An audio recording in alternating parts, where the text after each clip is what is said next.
Peace, peace, peace. ETM Hotep. That means welcome and peace. It's your brother Wujao, live for the second time today. This time I'm going live for a different subject matter, different reason. And to get straight to it, you're listening to the Sesh YouTube channel, and the title of this session is I'm Listening. So earlier, I did a Sesh snackable where I was going over another set of substantival phrases called apposition and as well as connection. So for those who are serious about learning and expanding your knowledge on the language, or if you're already familiar and you just need a review, or maybe fill in the little gaps that you may have, then check it out. It's the video before this one's earlier today. All right. But during that video, I usually have a Q&A, even on the snackables. And I was certain that if I took questions and answers, that people were going to bring up the black conversation. Are the Egyptians black? Do they call themselves black? Are they not? All of that stuff that's on the minds of people in the circus community. So, I was certain that would come up. And I'm not really entertaining that. Well, I didn't entertain that earlier, other than just to, repeat what I've been saying. But it never fails that there's definitely a problem in the circus community. There's definitely a problem. I'm convinced of it.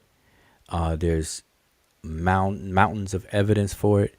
And that is that for a list of reasons, now I can get into the reasons, but people are not understanding or comprehending the issues. And it could be any issue.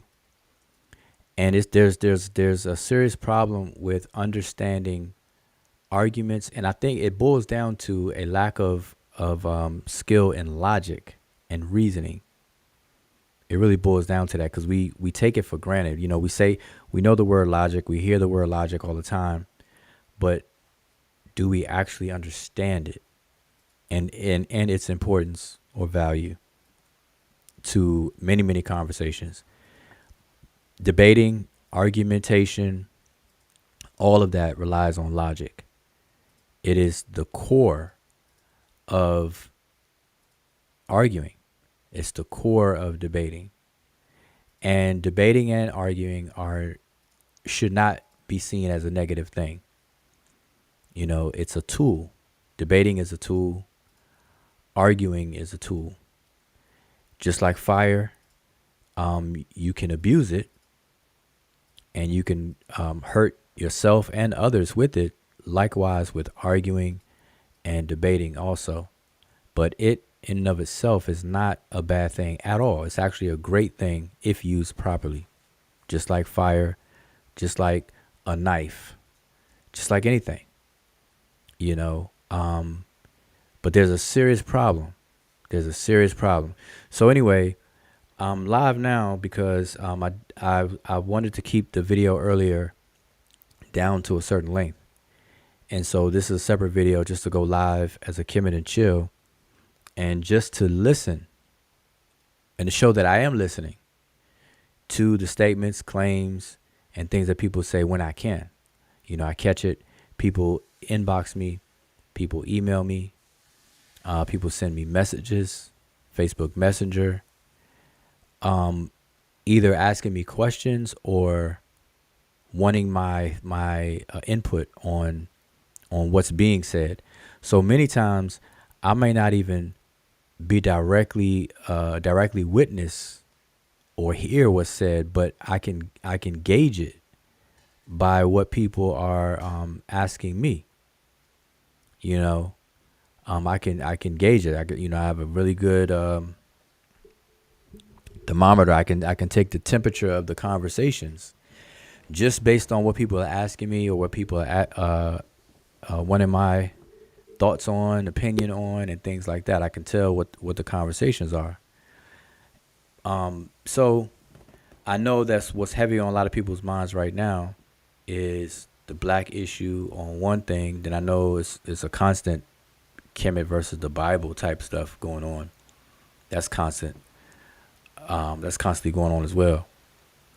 But anyway, so people want to address this black thing and all that good stuff. But now it's got a little spin to it. We've got peer review tossed around, tossed up in the salad mix. You got journals tossed up in the salad mix.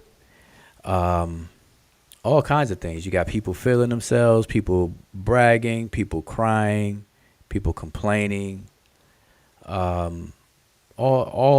kinds of things. It's just it's just a gumbo soup of mess. And so I'm listening to it all, I'm watching it all, and everything like that. And it's very old. It's very old and tiring to me because I've seen it, been there, done that, and spoke on many of these issues in the past. So here I am, dealing with things and over and over and over and over again.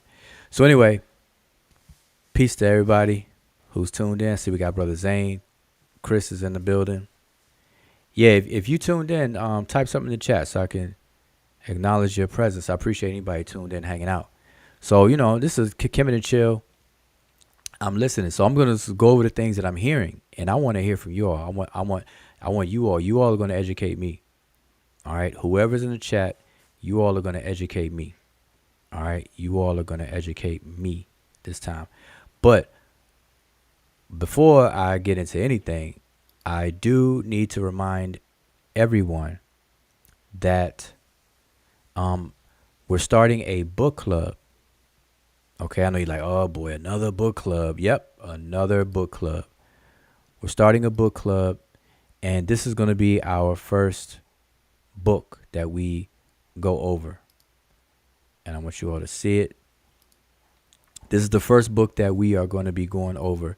It's called Ethnic Identities in the Land of the Pharaohs. All right, by Urosh Matic. All right, that's going to be our first book. And it's on time with the conversation. The focus on skin color, Egyptians' identity being black, and so on and so forth. So this is the appropriate book to deal with, and we're going to dive into it. But in order to be a part of the book club, go on over to saberuniversity.com that you see on the right.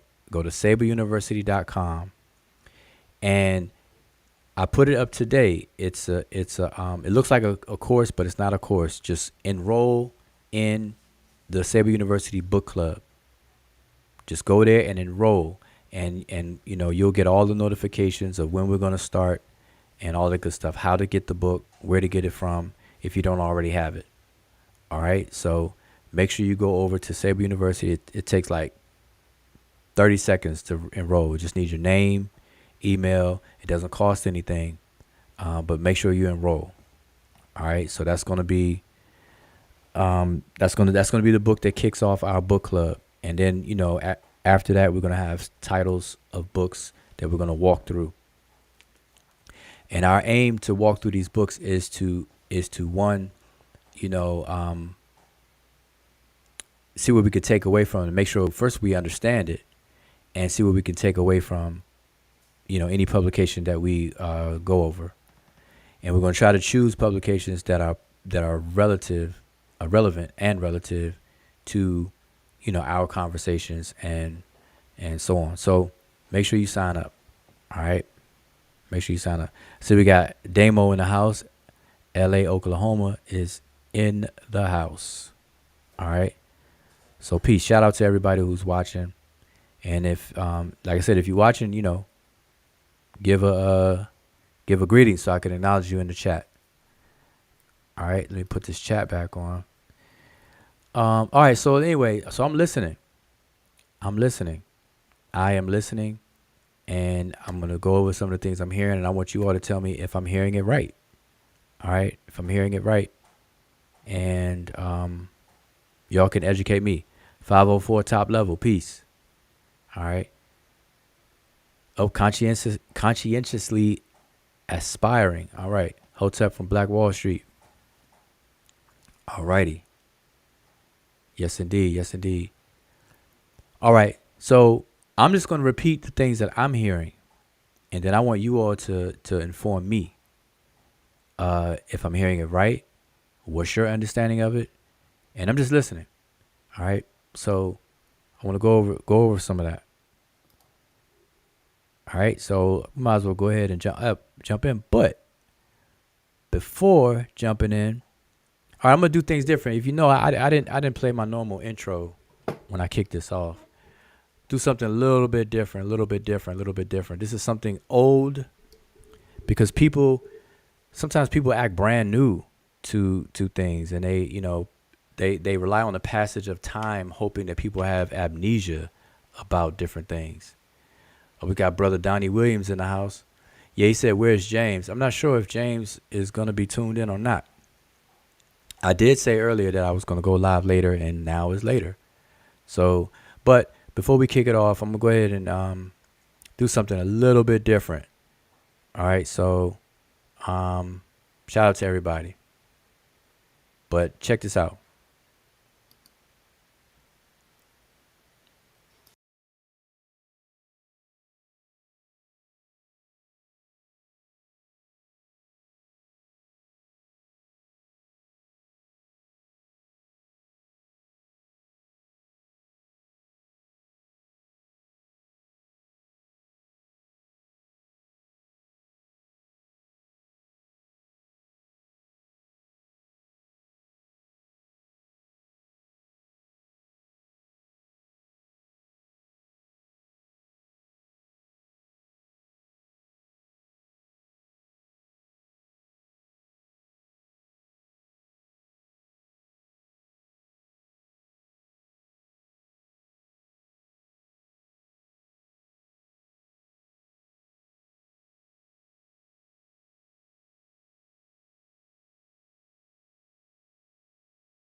Y'all mean to tell me there is no sound?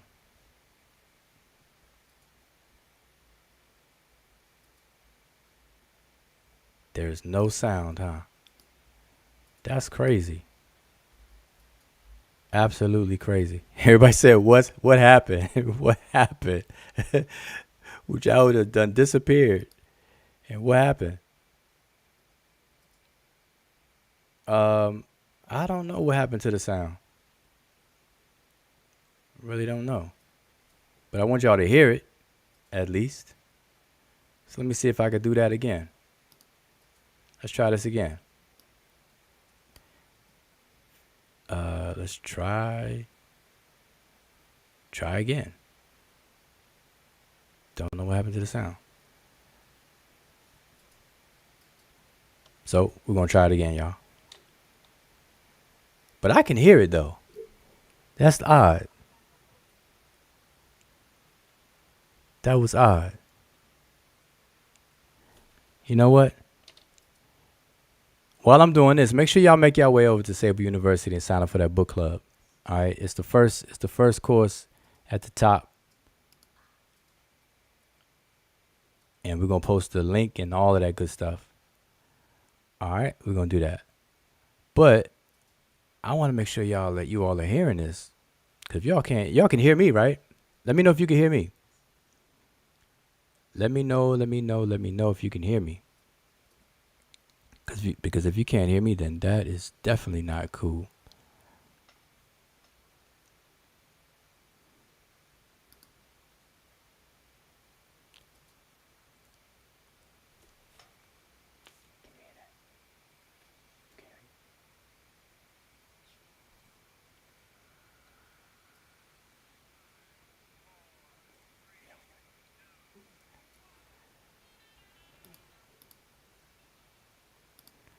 Are y'all not hearing that? Oh, you can hear it.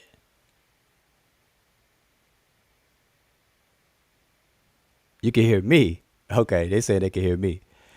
All right. Okay, so we're gonna come back to that. We're gonna definitely come back to that. They said it's low. We're gonna definitely come back to that. Anyway, so listen, I'm gonna explain some things that I'm hearing, and you all educate me. So I'm the student. You all are the teachers. All right. I want you all to explain to me. So, as a matter of fact, I should just go ahead and post the link so you all can actually come on in here and have a discussion with me. So we're going to post the link up so y'all can come on in here. All right. I want y'all to come in here and you all explain this stuff to me, because maybe I'm crazy. And, it's okay. I'm willing to sit back and listen. That's what I'm doing. I'm listening. Because it's gone, to me, it's gone beyond, I don't know, it's gone beyond the beyond in terms of the topic, how it's being talked about, how it's being discussed in the YouTube streets, among YouTubians, all throughout the circus community. So I'm going to hear from you all. All right. So I'm going to try to straighten out that thing, because I want y'all to see that and hear that. So the panel link is posted. I'm going to pin it to the top. Sister Emiket has posted it, and it's pinned to the top. And I'm getting inbox messages. Oh, okay. So yeah. So if you anyone's invited. So you want to come in here, you want to have a conversation, because now there's a lag between the chat and the and me talking. So I turn the chat on so we can all see it on the screen, but there's a delay. I ask a question, I gotta wait, 2 minutes before I can see the response, and then then you can hear me, then I gotta hear you 2 minutes later again. So that could be definitely a long ting. Long ting. But yeah, so you can come on in here, come on the panel, hit the panel link, and we can have a discussion. But in the meantime, all right, so let's get into some of the things I'm hearing. So I'm hearing that the ancient Egyptians, I'm hearing that they named the country Kemet after a bull. That is really the bull country. That's what I'm hearing. Am I hearing that right, y'all? Y'all let me know. I'm paying attention to the chat. So I want to hear from you all. You all let me know. Am I hearing that right? That ancient Egypt is now the bull country? And that everything else is ridiculous and stupid on how they named the country and everything like that, and it is the bull country. You all let me know. Like I said, I know there's a delay, but you all let me know. That's one thing I'm hearing. What else am I hearing? What else? Oh, and that, now check this out. Well, that one is a doozy right there. That ancient Egypt is the bull country. Okay, and it was named. The name was chosen because all of the Egyptians unified under the bull, and they named their country the bull country. Okay, and to be more specific, yep, just like Damo said, the black bull country.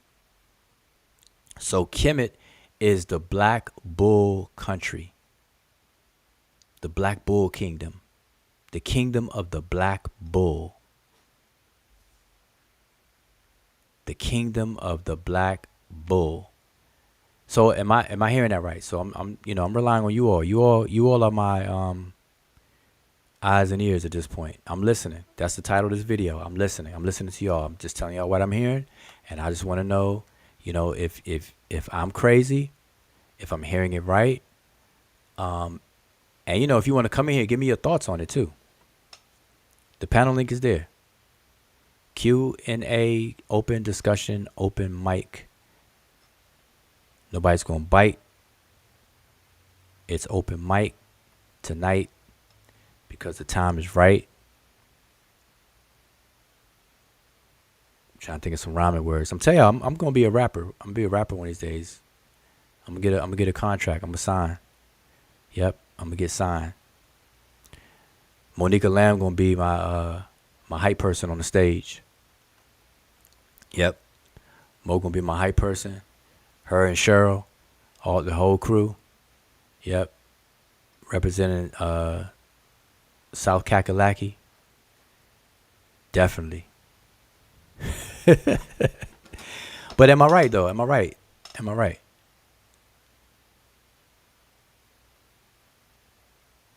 Am I right? Am I right?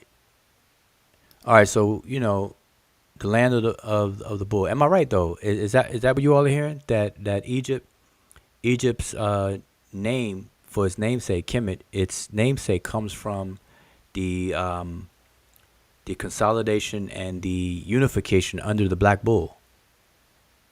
Am I hearing that right?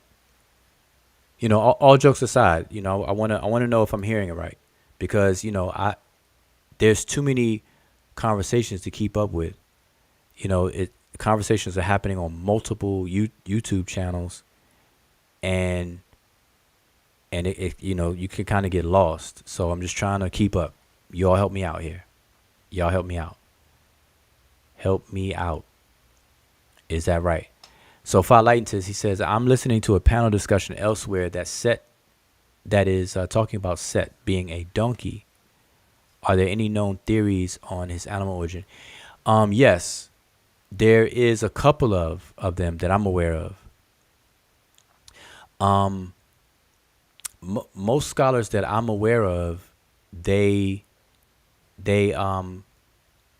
look at Set as an amalgamated animal, and or an animal that no longer exists. That's like the usual take that you'll get when you're looking into that. But there are a few people, very few, that go further and try to identify the specific animal. And so there are some hypotheses out there. And I forget the young lady's name. There was a lady that actually gave a presentation, and I'm gonna have to dig that up. Because her name, I definitely don't remember her name. And once I remember her name, then I'll be able to look to see if she actually published her work on that. But she gave a presentation on Set or Satuk. You have that, and then there is another person, and I can pull that up, that goes into Set and compares the different iconography of Set. The Set staff, the Set-headed staff, the some people refer to it as an aardvark, anteater, or combination thereof, and things like that. But there's a Set animal. They just say the staff with the Set animal head, with the notch at the bottom, with the split or the fork area at the bottom of the staff. And so there's a lot of comparisons going all the way back to the oldest attested staff that was found similar to that, and so on. So there some people have done some investigation into all of that, and I just don't have it in front of me to give it to you at this very moment. But Philaitis, definitely let me know if you like to have that. I'll dig it up for you. All right, so there's about 3 that I know of that go further than the usual. Oh, it's an amalgamated animal. It's an anteater. It's a extinct animal that's no longer in the region anymore, and things like that. All right, so that's that. Let me know if you want more on that. And by the way, anybody who's tuned in, make sure you send me a message on Facebook so that we can connect on Facebook. I have the same name, Wujao, on Facebook. Send me an inbox if you're not already my friend, or connected on Facebook. All right. Make sure you do that. That way, if we had to exchange any information or whatever the case is, because I break bread. That's one thing people all definitely should know about me is that if you're looking for something and I have it, you got it. You know what I'm saying? I'm not a hoarder of information, and I have lots of it. I have stuff that I forget I have. And if you ask me about it, then I'll remember. I'll be like, oh, yeah, I got that somewhere. Now, it may take me a little minute to dig it up, though. So I want to make sure your expectations are in the right spot. Don't think I'm going to, have it at a minute's notice. All right. But I definitely, have a lot of stuff that I definitely don't mind sharing. And in fact, like I said, we're starting a book club. So make sure you sign up for the book club, saberuniversity.com. It's free. Just sign up so you can get the notification when we're going to start. All right. And also, we're going to be putting a digital library on Saber University website. All right. So PDF downloads galore. Things that you may need, been looking for, whatever the case is. If we got it, you got it. All right. It's all part of the Saber University community. All right, so make sure you go over there, sign up. Just sign up, just to sign up. Just like I said, if anything on these channel, in these videos, on this channel, benefits you or you like, thumb up the videos. This one you're watching now, those in the archives, just click on them, like them. Find something to like. If you like the background, like it. Thumb up the video.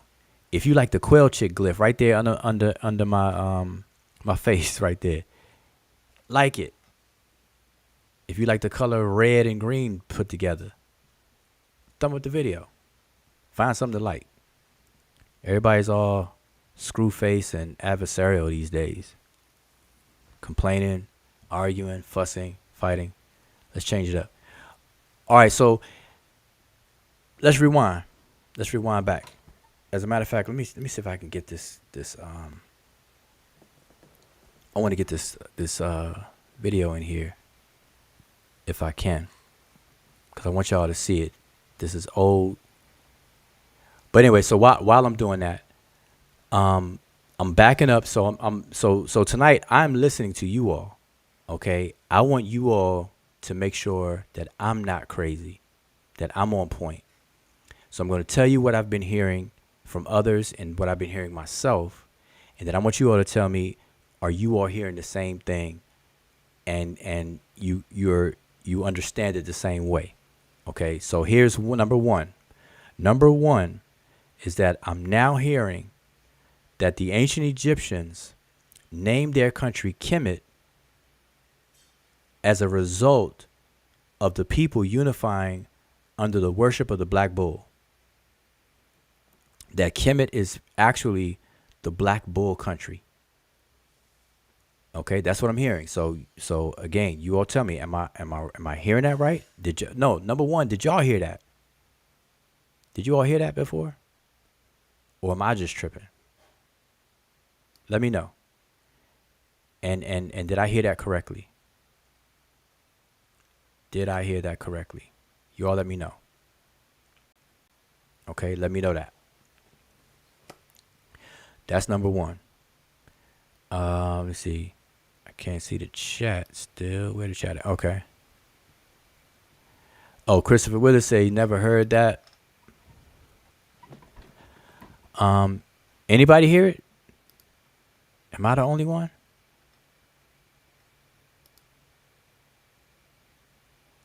Okay, Donnie Williams say so. Okay, so Donnie. See, Donnie, I don't know if your mic is working, but remember the link. Oh, June said he heard it too. Okay, so I'm not crazy. I'm not crazy. All right. At least two people heard. I don't know. Hey, us three, we could all be crazy right now. So I don't know. I think I need a little bit more. I need what does the Bible say? If three bear witness in my name, then it must be true. Something like that. Monica, you saying heard what? Did you hear that the ancient Egyptians named their country Kemet? That the meaning behind the name Kemet is bull country, black bull country. It's because of the admiration and veneration of the black bull.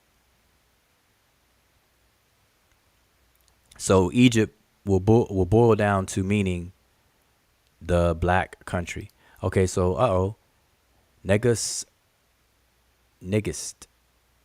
It says, yeah, Reggie claims Kemet means sacred black bull. Okay. All right. So Reggie is the author of that claim.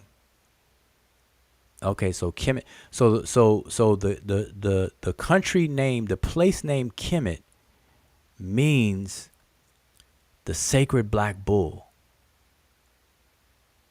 or it's derived from all of that. Okay, so all right.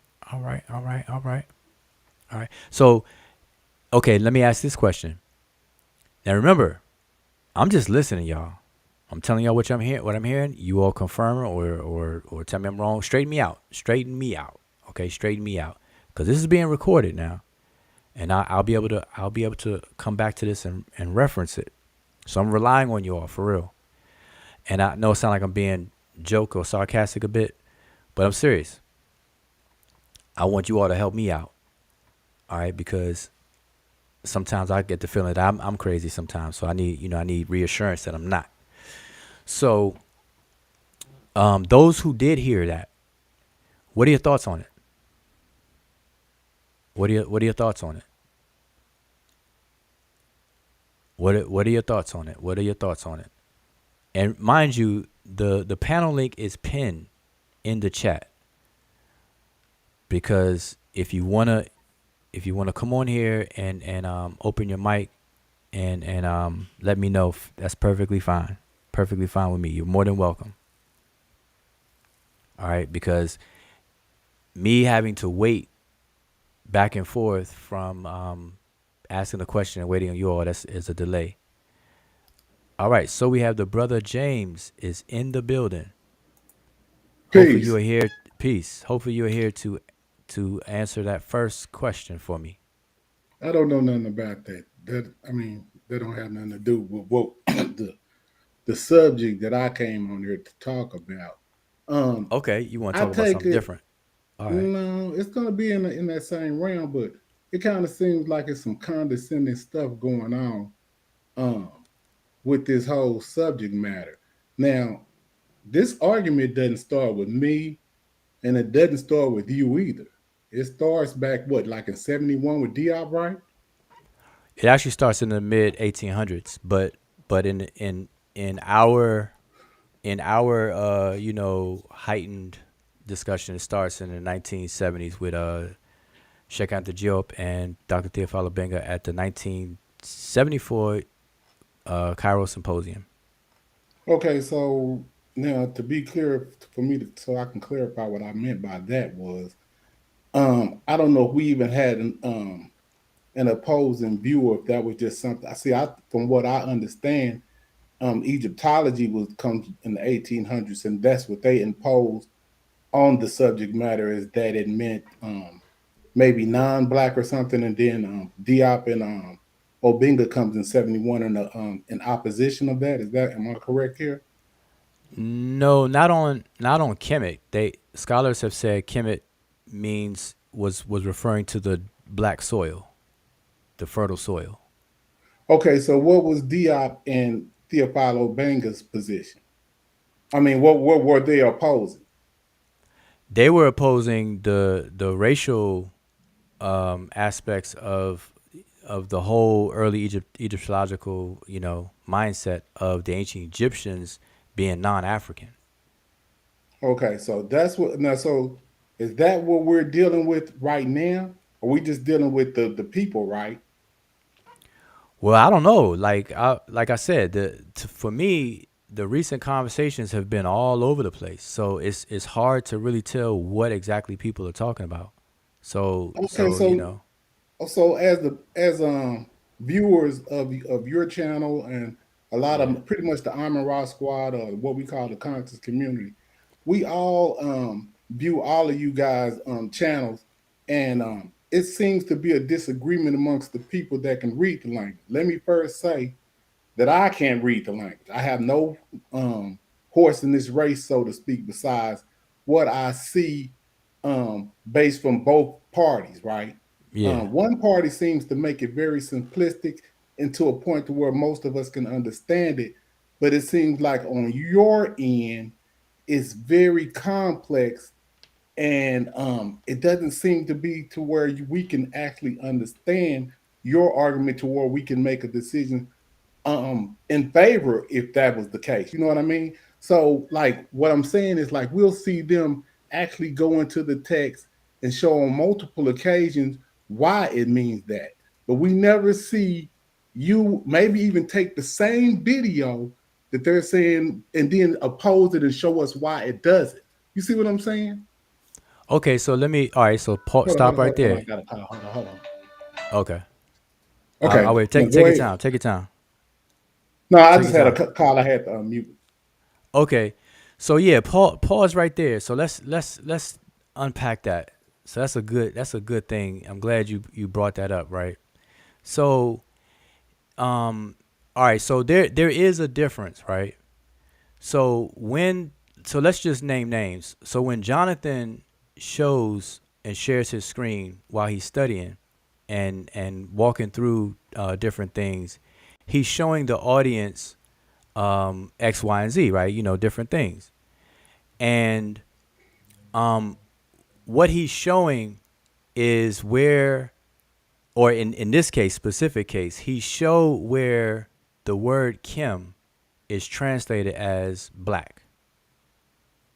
Okay, But wait a what, minute. He he yeah, he was showing, I believe it was Peppy the Black Man. He was yeah, trying to say that Peppy, it was yeah. the name. He showed his name, and then he Hmm. showed the.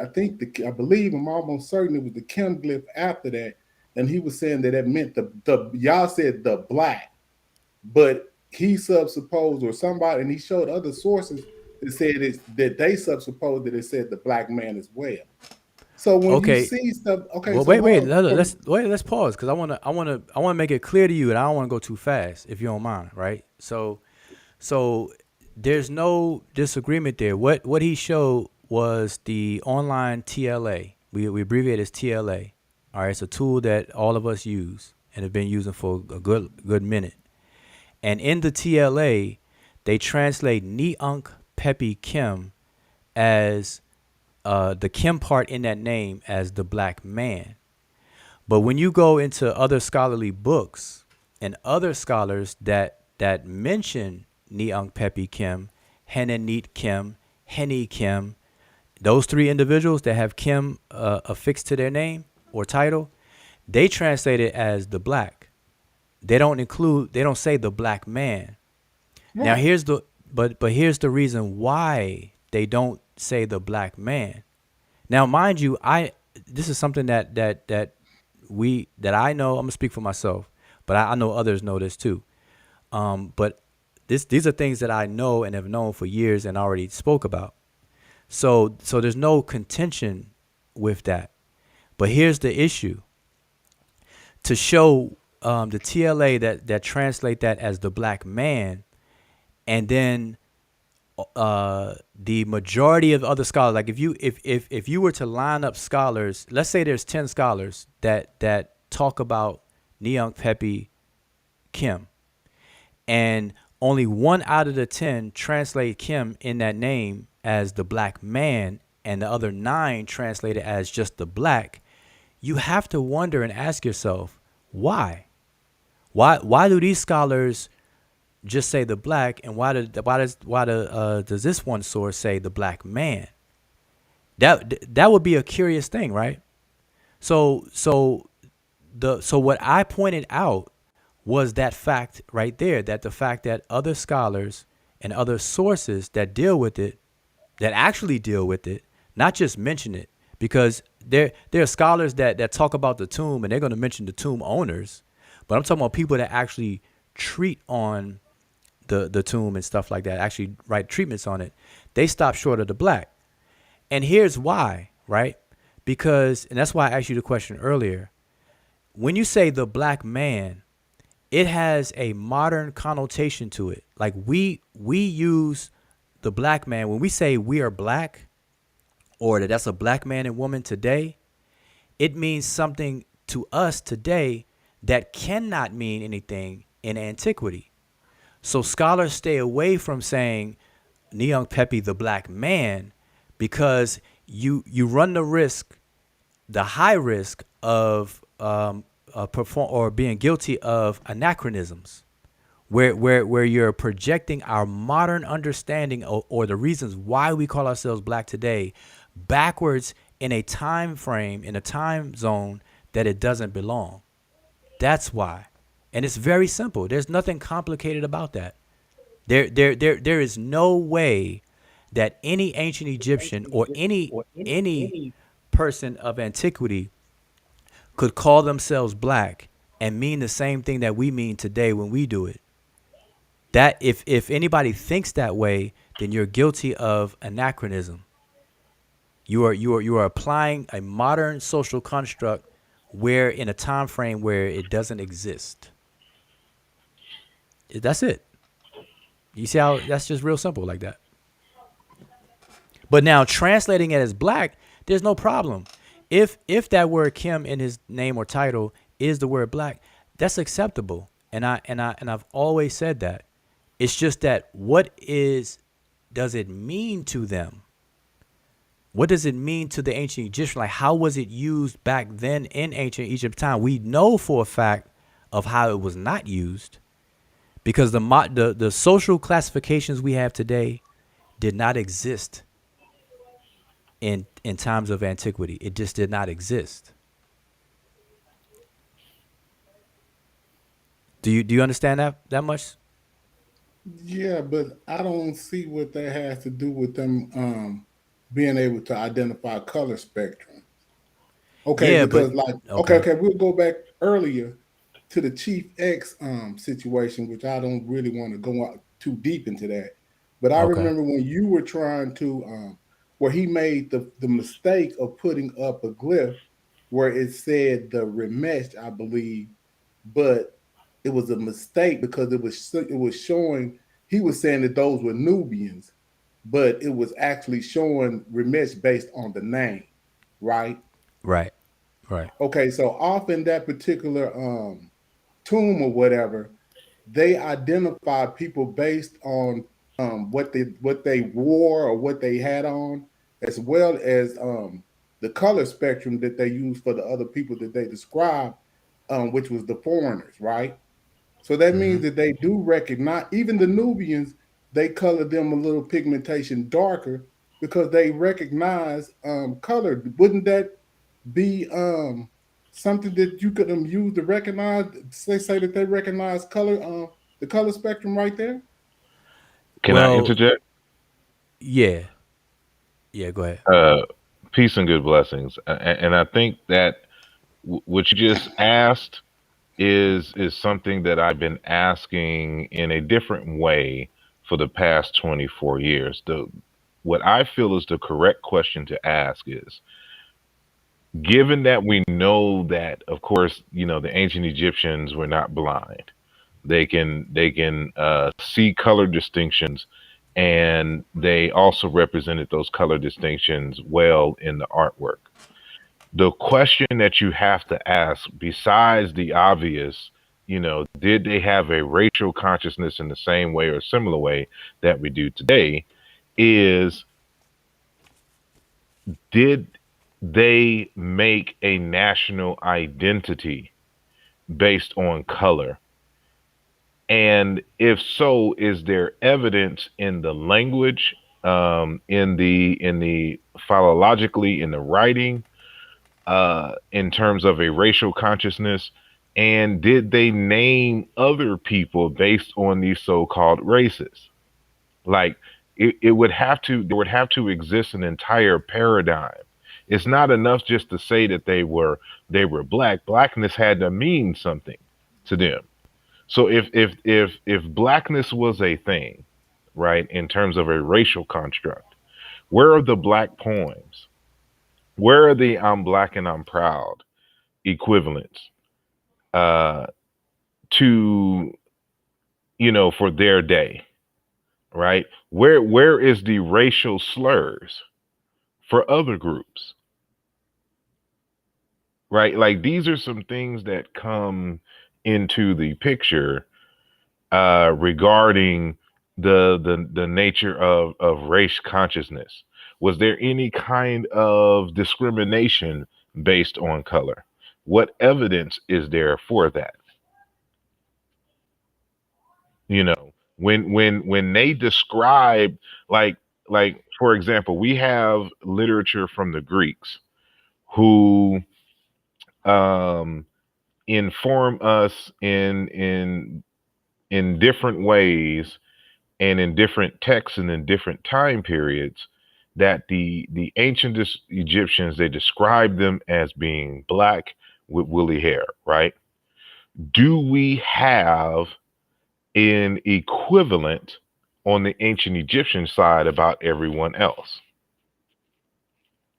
Right? Like, were they, we of course we can see it in the artwork, but what was it important enough for them that when they described the Syrians, or they described the Hyksos, or they described the the people out of Palestine, etc., or when they described the Greeks, or even the quote unquote so-called Nubians, where is the literature where they are describing others by their phenotypic and racial uh, connotations, from the worldview and the mind of the ancient Egyptians themselves?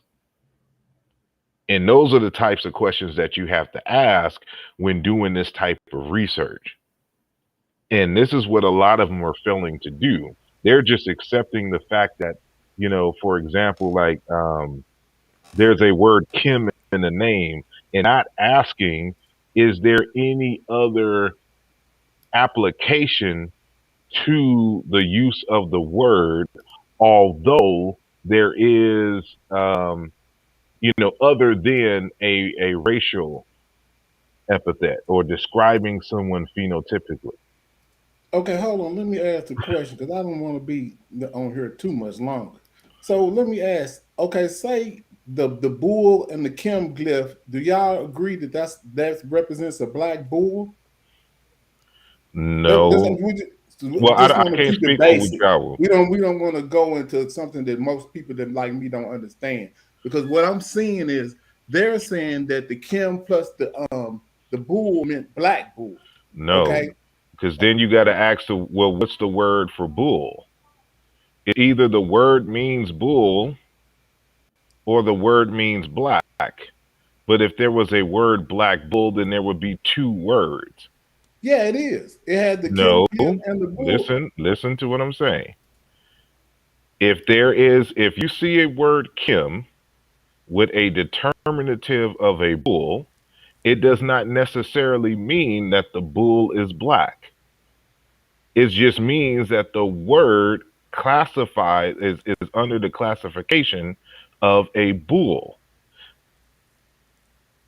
If there was a word Kim meaning black, and there was a description, like we have plenty of examples where we can see, for example, Ka Kim, where it's literally saying and translating as the black bull.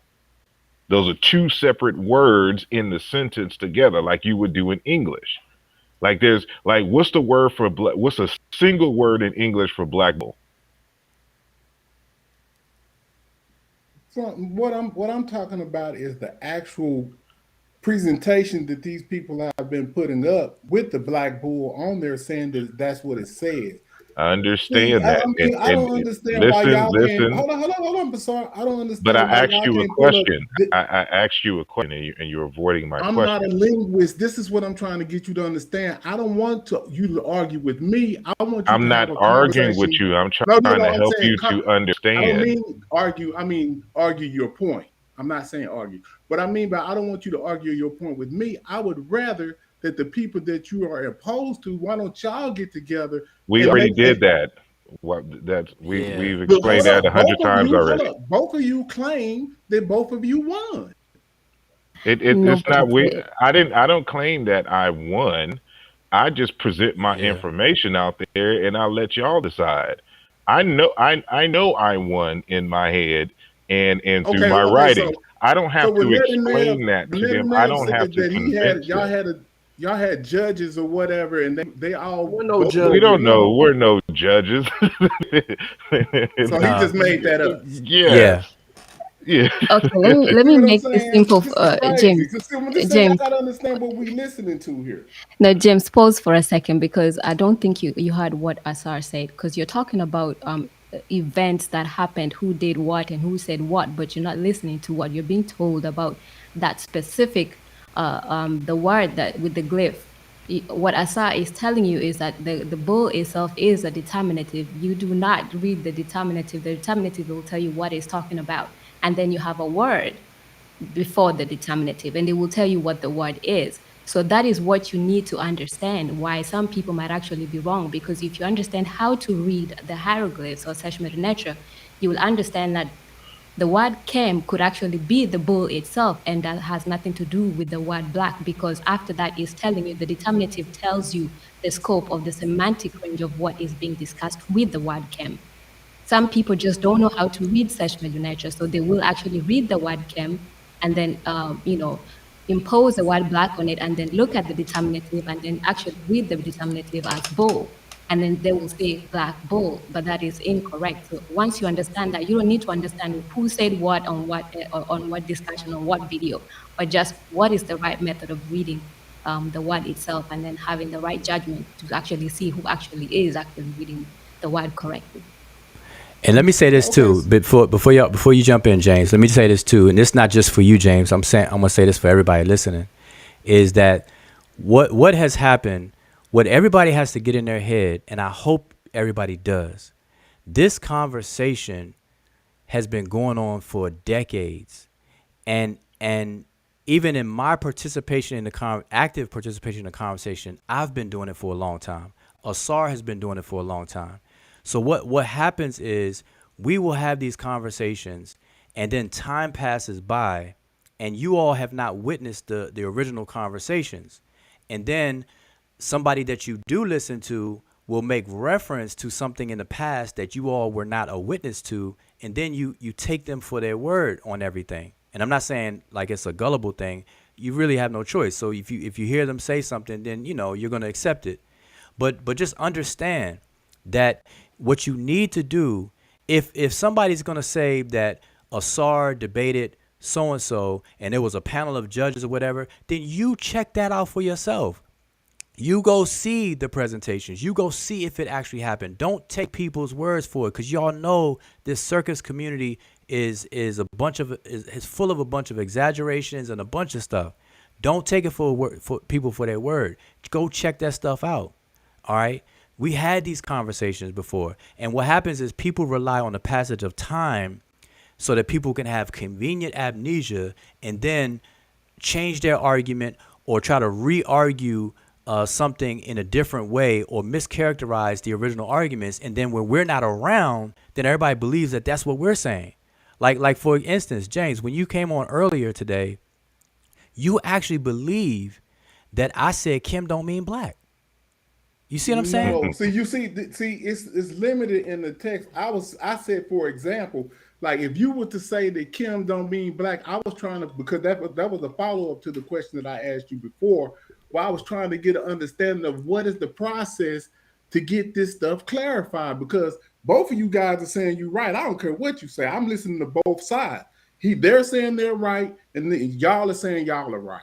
But Oh, we don't know what's your how. Hold up. So what's we your don't next course know of action what then? is the solution to how we can find out who's right. Right. What is So the in Well, academia? What is the standard so we can find out who's right? That's well, all I'm and that's interested and in. that's a good that's a so and I also I want to say something, but now my question to you is when you're faced with that situation when person A is saying they're right, person B is saying they're right, but then what do you do in that situation? What you have to do is you have to start gaining up some kind of skill set to be able to make that discernment yourself, Well, and that's what people refuse to do. So like I can help you if you want my help. I extend my help all the time. I can show you how the language works so that you could start making sense of it yourself. watch this one, That y'all. This is what's gonna but trip you out though. Because of this argument, I don't know who I should listen to. But If it, I was to you try to you learn up under you, because I don't know if lit, you wrong, and then I don't know if I should learn up under them, because I don't know if they But don't know what they taught. I'm telling you, this is y'all don't understand what's go to a going third on. party. hold on, You hold see what on. I'm saying? Y'all don't But understand what's going on. this is exactly how I got into all of this in the very first place. So remember, I don't know if you were here for the recapping of my story, how I got into the Kemet debate.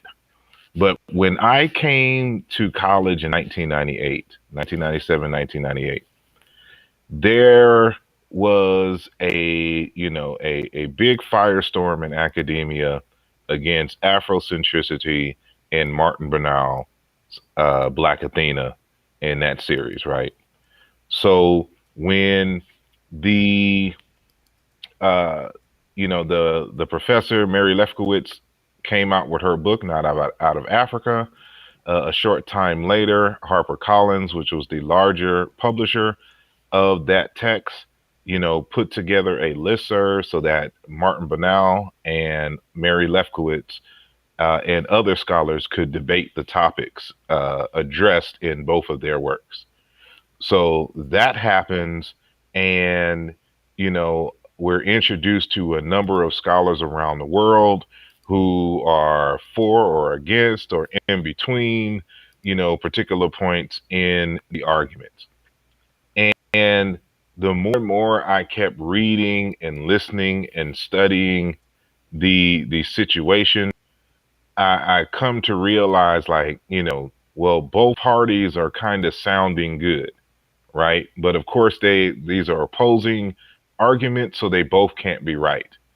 It is at that point that I just decided that in order for me to understand this, I'm going to have to learn meta Netcher, and I'm going to have to learn linguistics, in addition, of course, to research methods, Africana studies, which also included paleontology.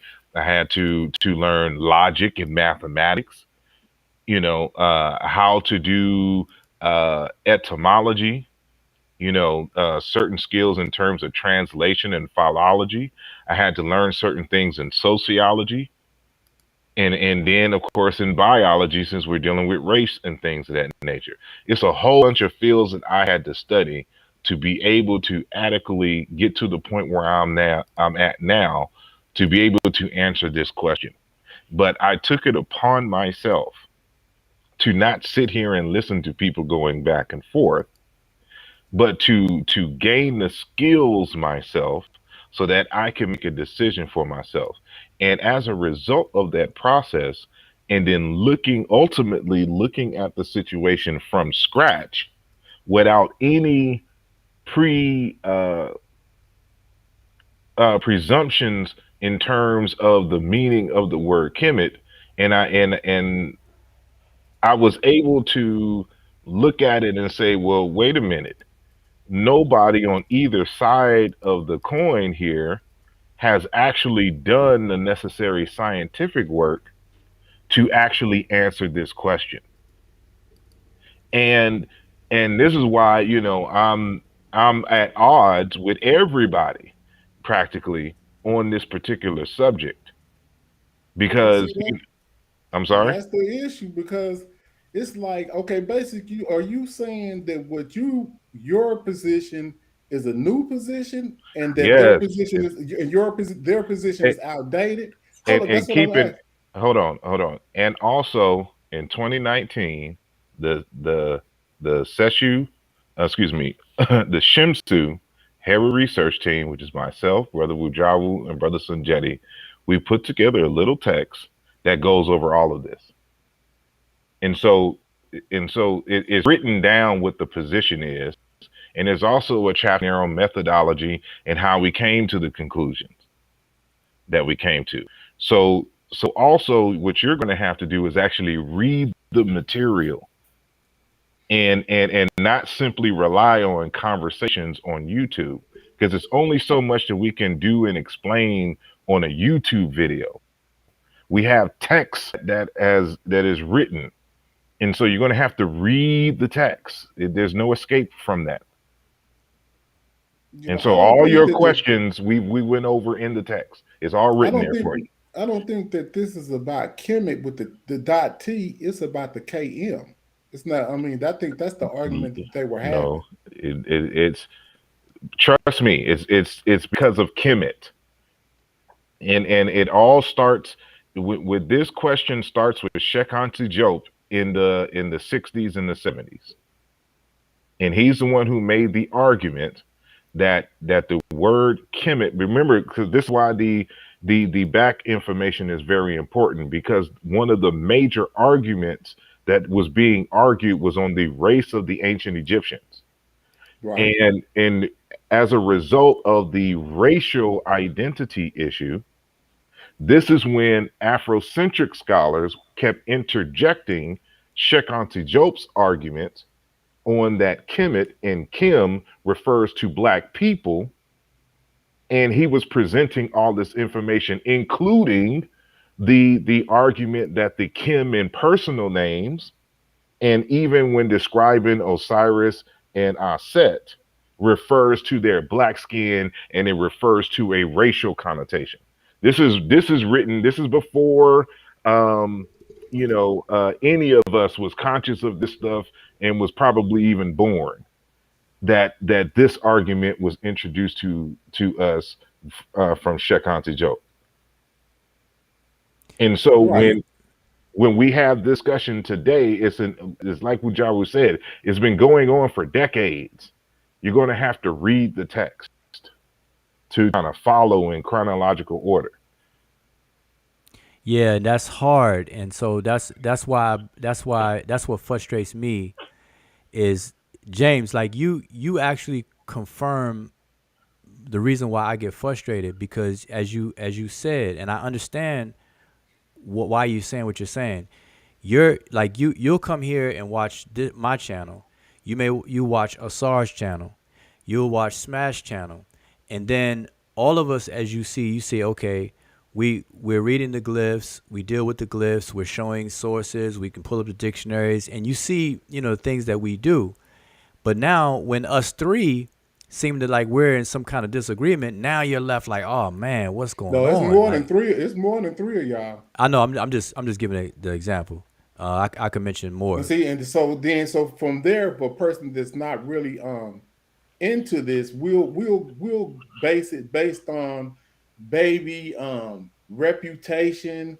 Someone like Brother Reggie that's been in this a long time, agreeing with Ned and Neb, and then you'll watch Ned and Neb totally destroy, basically seemingly arguments that Heru, Asar made about he. Okay, now I watched when Asar said that Diop was just basically guessing, but then I watched what Netaneb said, and he said that based on what he presented, he didn't guess Yes, on it what he did. was. See what Yes, I'm it Well, can saying? you So, well did. can you but see when you look at you, I don't know. Are y'all paying Did attention to what hold he on, hold on, did? hold on, Yes, hold on, Because yes, if you this hold watch what on. old. he Yes, did, then This listen. is explain. See, old. this is what we need. Look, Explain no, to no, us no. It's why Can old. you he's can lying. you can you read French? Can you read French? No, but Oh, I the know other that it's Asar a yes or can. no. It's a yes or no Yeah, I think yeah, question. no. Okay, so did Ned or Ned pull up a scanned copy of Diop's argument from his 1977 work in French and read it to you, or translate it for I you? think it was translated into English. Alrighty. And do you know how to do historical comparatistics in the historical comparative method? Well, I've watched you, so I got a pretty good base understanding of what you do. You guys, Did you see that in the 1977 work of Shekhar Job? from what he showed, it showed that it was cognizant with Wolof. Like I said, did you see in Shekhar Diop's 1977 work him doing the comparative method on this word? From what Net, unless Net and Nab switched reels or whatever, he showed that Diop. No, no, Hold just on, hold on. just I'm answer telling or you just what. answer for This is yourself. what I'm telling Don't you. rely See, on this is net what I'm enough. Just saying. answer for yourself Because for see, I'm somebody who asking, I'm understood the answering your topic. question. He showed. I thought that was Diop's work, where it was Wolof. in comparative with the Look, Medew Netcher. I thought that's what he showed. That's what he used look. I'm. for his If argument. I had my other computer with me, I would pull up the article so we can go through it line by line. You will see in his 4-page analysis in the larger 1977 work that he does not do any comparative in regards to the word Kem I or saw Kemet. he's referring to the UNESCO Symposium, page number 29, where he feels like this is the work that's being done. Oh, not for Kemet. No. No, it's not for Kemet, but Egyptian and Wolof. Yeah, Egyptian Wolof, like the larger book that Diop wrote in 1977. The entire text was on the comparisons of the Wolof language with the Egyptian language, and then we got to be kind of skeptical there. And the reason why I say that is because of Diop's grammar, representations, and even words have not been verified by other Wolof speakers. Now, this is something that I have been trying to search for years in terms of where he's getting these vocabulary words from and where he's even getting these grammar words from. I even asked Dr. Raketi Amin, because Dr. Raketi Amin, if you do not know, she spent time with Diop, and actually she has that work translated in English, but the publishers would not give her to publish in English. But that's a different topic for another time. But she was around at that time when he was doing that work. So she was kind of like an understudy. And when I asked her, she couldn't tell me where he got this stuff from. There was a gentleman when I was in undergrad who I met doing some other work. We was doing some technology stuff. And he was in Senegal. And he was like, "Oh, Diop, yes. I studied under him. I took classes under him, in Senegal.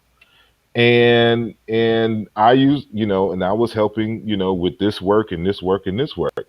And so we had a long conversation, and I asked him, this was way back maybe in 2002, 2003. And he said what Cheikh Anta Diop did was that he went and did his own personal research, and he took vocabulary from elders from the countryside. And that, so because the city Wolof is a changing, a different type of Wolof. And so, but this wasn't mentioned in the book. And much of the, according to him and Dr. Raketi, a lot of that stuff is his own reconstructions. And like this makes a major difference in impact, which is why I'm supporting our good brother Aziz Fall, who's taken up the panel, who is doing a more contemporary where people can come verify this stuff. So there's just a lot of stuff that you have to understand, just first and foremost about linguistics, and then kind of like the back history of that text and how it was written, and some of the problems that you may face when trying to use it when arguing against other scholars. Yeah, that's and he's not and I'm talking about Netanyahu, he's not aware of these things. And so hold on. I mean, so Dr. Raketi, she has something on black people with the Kem glyph. So that's all incorrect, right? For me, yes. And that's that's all I wanted to know. I mean, I'm glad y'all just made it plain and simple. But listen, there's so many different issues that you have it here. And I made sure that I addressed these all separate, because this was part of the problem that I was having with everyone's analysis. First and foremost, everyone is just making assumptions without going through the process to prove these assumptions, including Diop and others, including James P. Allen, including Ehrman and Grappal in their Waterbush. There's just assumptions, but no process, no scientific process to eliminate hypotheses. And the first and foremost is this Kem glyph. Like people think that the Kem glyph has a meaning of black, and the Kem glyph could be something totally different. People keep forgetting that the Kem glyph, the I6 glyph, is just there to represent the consonant sequence KM and words that have that as its root KM.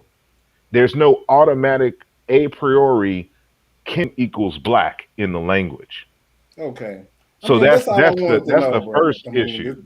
that's obvious. That's what the issue is. So I was just trying to, get a simplistic answer as to you guys are saying that whoever translated that in the past translated it wrong. Basically, that's as No, simple we're as I not can put it. saying that either. They are translating it correctly.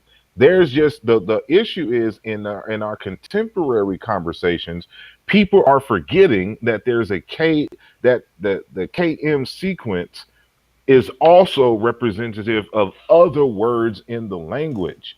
That it Right. is not an a priori black. So there is a Kem black. No one has ever argued that there is not a KM black in the ancient Egyptian I language. got it. I mean, I said that earlier, but he said I was being too simplistic about just saying that we have an understanding that it could mean other things. But what I was saying, in certain structures, it means black. Now, you just said that it's not necessarily that when we see it with a bull that's what it means. So it's just all confusing. I just wish some kind of way that's one of those y'all can major make it simple assumptions. to where we can find out, because Well, you have to I'm read listening the to text first. I'm listening to someone that's taught y'all, or we're supposed to be y'all predecessors, say something, and then you guys just no offense, Johnny come lately. You're just trying to take shortcuts. Yeah, no. I'm just saying what we see here from somebody that doesn't read the language. This is what we're seeing. You're not gonna you will not avoid this. You have to take the time to learn how to read the Sesh Netcher, and then you can come to a level where you can be able to understand certain conversations. There's no magic about it. Like you just can't have, like there are certain subjects that people just can't simplify to a point where it's like somebody's literally chewing the food for you and even spitting it in your mouth and directing you how to swallow it. Like it's just impossible with certain things.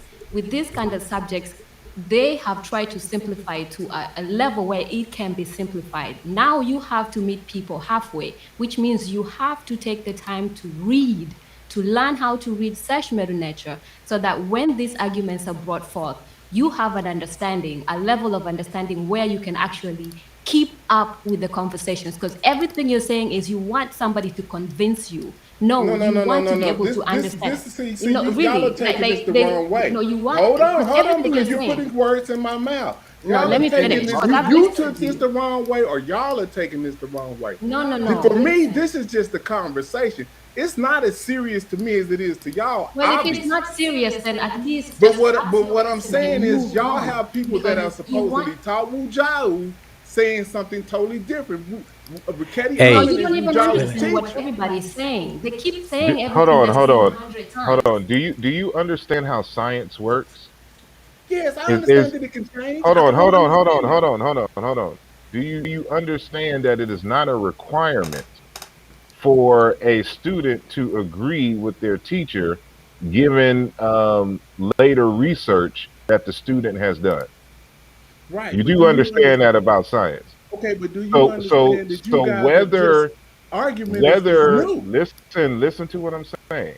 Whether Dr. Richetti had a conclusion before would be irrelevant to the facts. And so this is not a religion.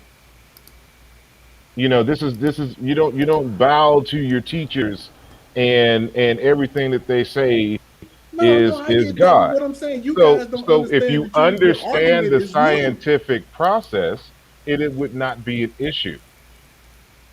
Okay, so let me try this with you, James, because I know James. Let me try this with you. Just bear with me, because I know you say you don't have much time, right?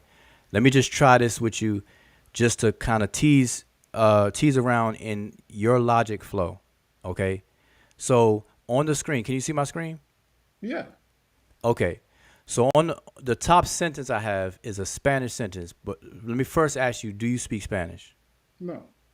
Okay, so I mean you don't have to; it's not a requirement. But I just wanted to know. So the top sentence is a Spanish sentence. Mi cuenta bancaria está en el rojo. And I probably butchered that pronunciation a little bit. My Spanish is definitely rusty, but that's in Spanish, right? Now, because you don't speak Spanish, what you can do to translate that Spanish sentence is use a Spanish to English dictionary, right? And what you would do is look up every word. You would look up me, and then you would see, okay, that's equivalent to my, personal pronoun, possession personal pronoun. Cuenta is the word for account. You look that up and you see that means account.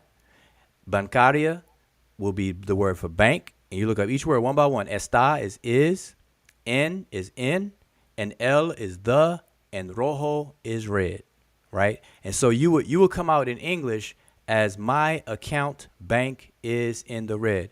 But English grammar, you would switch the bank and the word account around to make it make sense in English. So you would have it just like I have it on my screen, right? My bank account is in the red. Now here's what I want you to understand. Even though you translated the word rojo correctly as the word red, that's one level of steps that you have to do. Now you have to get to the actual meaning. What is the semantic meaning that's intended by the sentence in the first place? So now we know that the word red is the color red. It's a color term. RED is a color term, and I have the color on the screen. Now, so the word red, or the color term red, it refers to this color. But if someone were to say my bank account is in the red, do they mean that their bank account is literally this color red, or do they mean something else by it? That's my question to you. Yeah, they mean something else. Okay, so now let's take that basic logic. So you and I are agreement right there. Now let's go over to ancient Egypt. When you see the word black, let's say Kim, and you look in a dictionary, you look in the TLA, Mark Vigus, whatever dictionary you look up, and you say, okay, Kim, black, and you put that just like I did with red.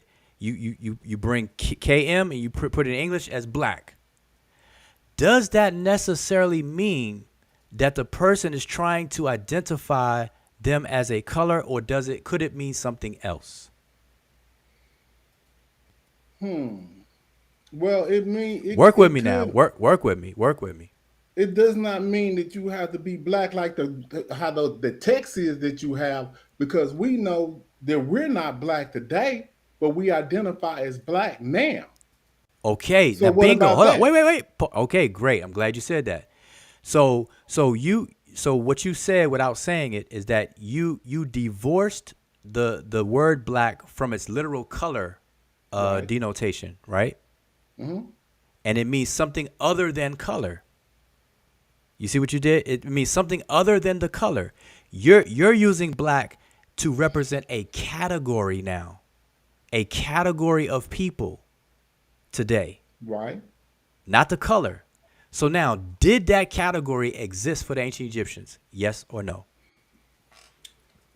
I'm not sure. Okay, so all right, at least you're there with not sure, and I'm perfectly fine with that, and I can respect that. So I will stop you there. I mean, I will stop right there. At least you say you're not sure. And that's all I want you to just understand the logic and to be able to see that there are other things that you will have to investigate. Because you're not sure, your next set of steps to do is to investigate abilities, right? Right. Okay, there you go. Listen, But I can respect that. but this is where I've always been with. I'm not.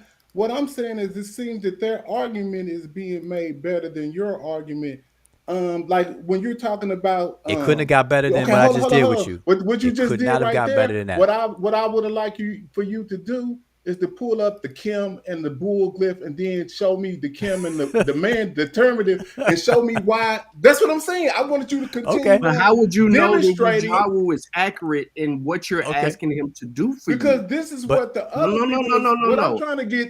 Hold How on, would you whoever know you is, he's hold on, I'm asking accurate, Wujawu a though? question. How would you know that he was accurate, James? Listen to what we're asking. How would you know how to qualify what Wujawu is saying is accurate if you're not armed with the tools?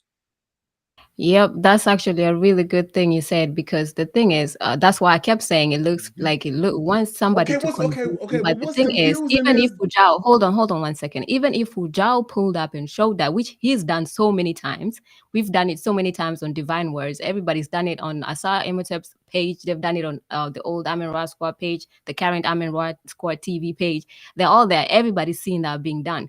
The point is, how do you know when an expert is right and an expert is wrong? And the point is, you have to take the time, like Asa was saying in the beginning.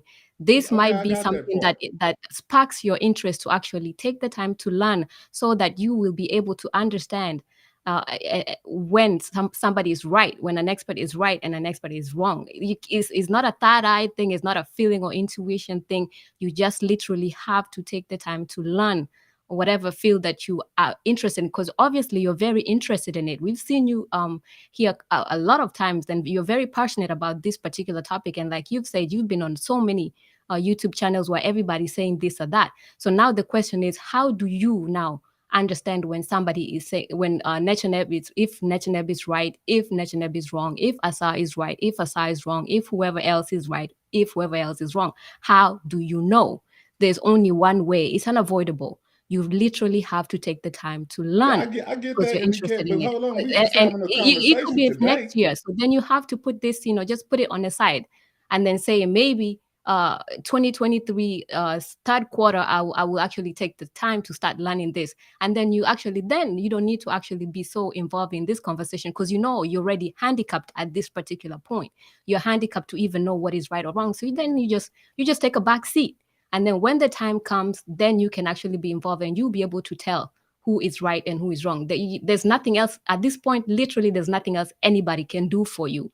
And if somebody could actually transfer the power, the skills they have into your head, that would be the only way. But it's not my head that I'm talking about. I'm talking about the other people that are scholars that say you are wrong. I'm not saying this. There are other people that say they don't can worry read. about them. They're here just right as qualified as you guys. They can unless read the it thing and is saying you're represented. wrong. That's You're here right. I don't understand why y'all keep talking about me. I'm talking about the other because you're people. here. Right, but see, why aren't they here? That's what I want to know. Why what scholars? Well, James, help us. Yeah. Listen, you're What scholars? How do you know it? Yeah, and even if you name the scholars, it's up to you. You're trying to figure out. I ain't talking about that right now. Wait. Let me finish, at least, even if you get it. The point, you keep saying this so many times, other scholars. The point is, you want to know why other scholars are saying that, and you want to know if those scholars are right or Asa is wrong and everybody else is right or whatever. It's you who wants to know. But at this point, you don't have the prerequisites to understand who's telling you the truth or who's telling you a lie. And the point is at this point is you. If those people are having arguments, which they're not even having at this point, if they're debating with each other, it's them. They can have that conversation among themselves. They have the skills to have that conversation, not you. But now you're talking about basically, they don't need to have this conversation online, is what you're saying, because nobody needs to have anything. They can, but you are watching, and now you want to know. you keep trying to avoid. You keep trying to avoid the agency in which you have. They're not. Listen. You're the one confused. You're the one here at 12 midnight having this discussion, asking the questions. At some point, you're going to have to be quiet and go read and go study for yourself. You can come to your own conclusion. Right. That's it. That's all she's saying. At this point right now, you have more questions. There's nothing else for you to ask. Here, bro. I'm out. Wait. 1 second. Hold on. Before you go, I just want to solidify the. Oh, he rolled out. I think he did roll out. That y'all done ran James away, boy. Good gracious Hey, alive. my middle name is James. I could ask for James. Ask me the question. I don't know no meta Netcher right now. My new middle name is James. So I don't know no meta Netcher. You could ask me the question. No, but I'm not looking at the chat, but I hope at least people understand the logic that I just displayed with that Spanish English example. That's a second layer that people are not even talking about yet. Like everybody's worried about. Everybody thinks that we're saying that Kim. There's no word Kim meaning black, or that even the Kim in Ankh Pepy Kem is not black. Even if it is, then what? And that's what I just displayed, because people are taking it to mean some kind of identity identifier in terms of how we identify ourselves today. Because people gotta understand, and people gotta really stop being facetious and dishonest. Smash did a video, and he purposely did an inflammatory title. He even said this on his video. He purposely named the video the way he named it to draw people and to stir the pot. It's in his video. He says so. He says the Egyptians, something to the effect of the ancient Egyptians called themselves black, knowing that that's going to cause confusion, because the way we say we're black today, if you say the ancient Egyptians call themselves black, the first assumption is going to be like, okay, the ancient Egyptians call themselves black like how we call ourselves black today. That's going to be the default setting. And to me, I understand the clickbait aspect of it and the fun of it, but at some point, it to me it becomes irresponsible when I see other people leaving that conversation thinking that the Egyptians call themselves black as if that's a membership, as to be a member in some kind of racial classification. And that is silly. That's insane. That's insane. But while James was here, I was going to show him, because he said he wants to see some glyphs. So I was going to show him some glyphs. You would have to see that without knowing the basics of the hieroglyphs. He's not going to understand. And this is why, like, people think that I'm condescending when I say this stuff, and they don't understand. Like,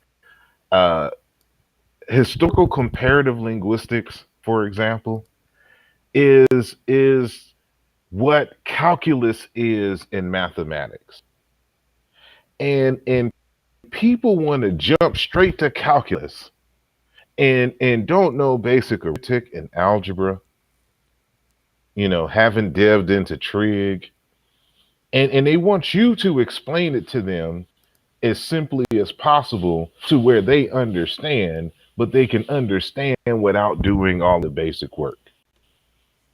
And thus, when you answer a question, it is in their mind, it ain't answered because they don't have the prerequisites.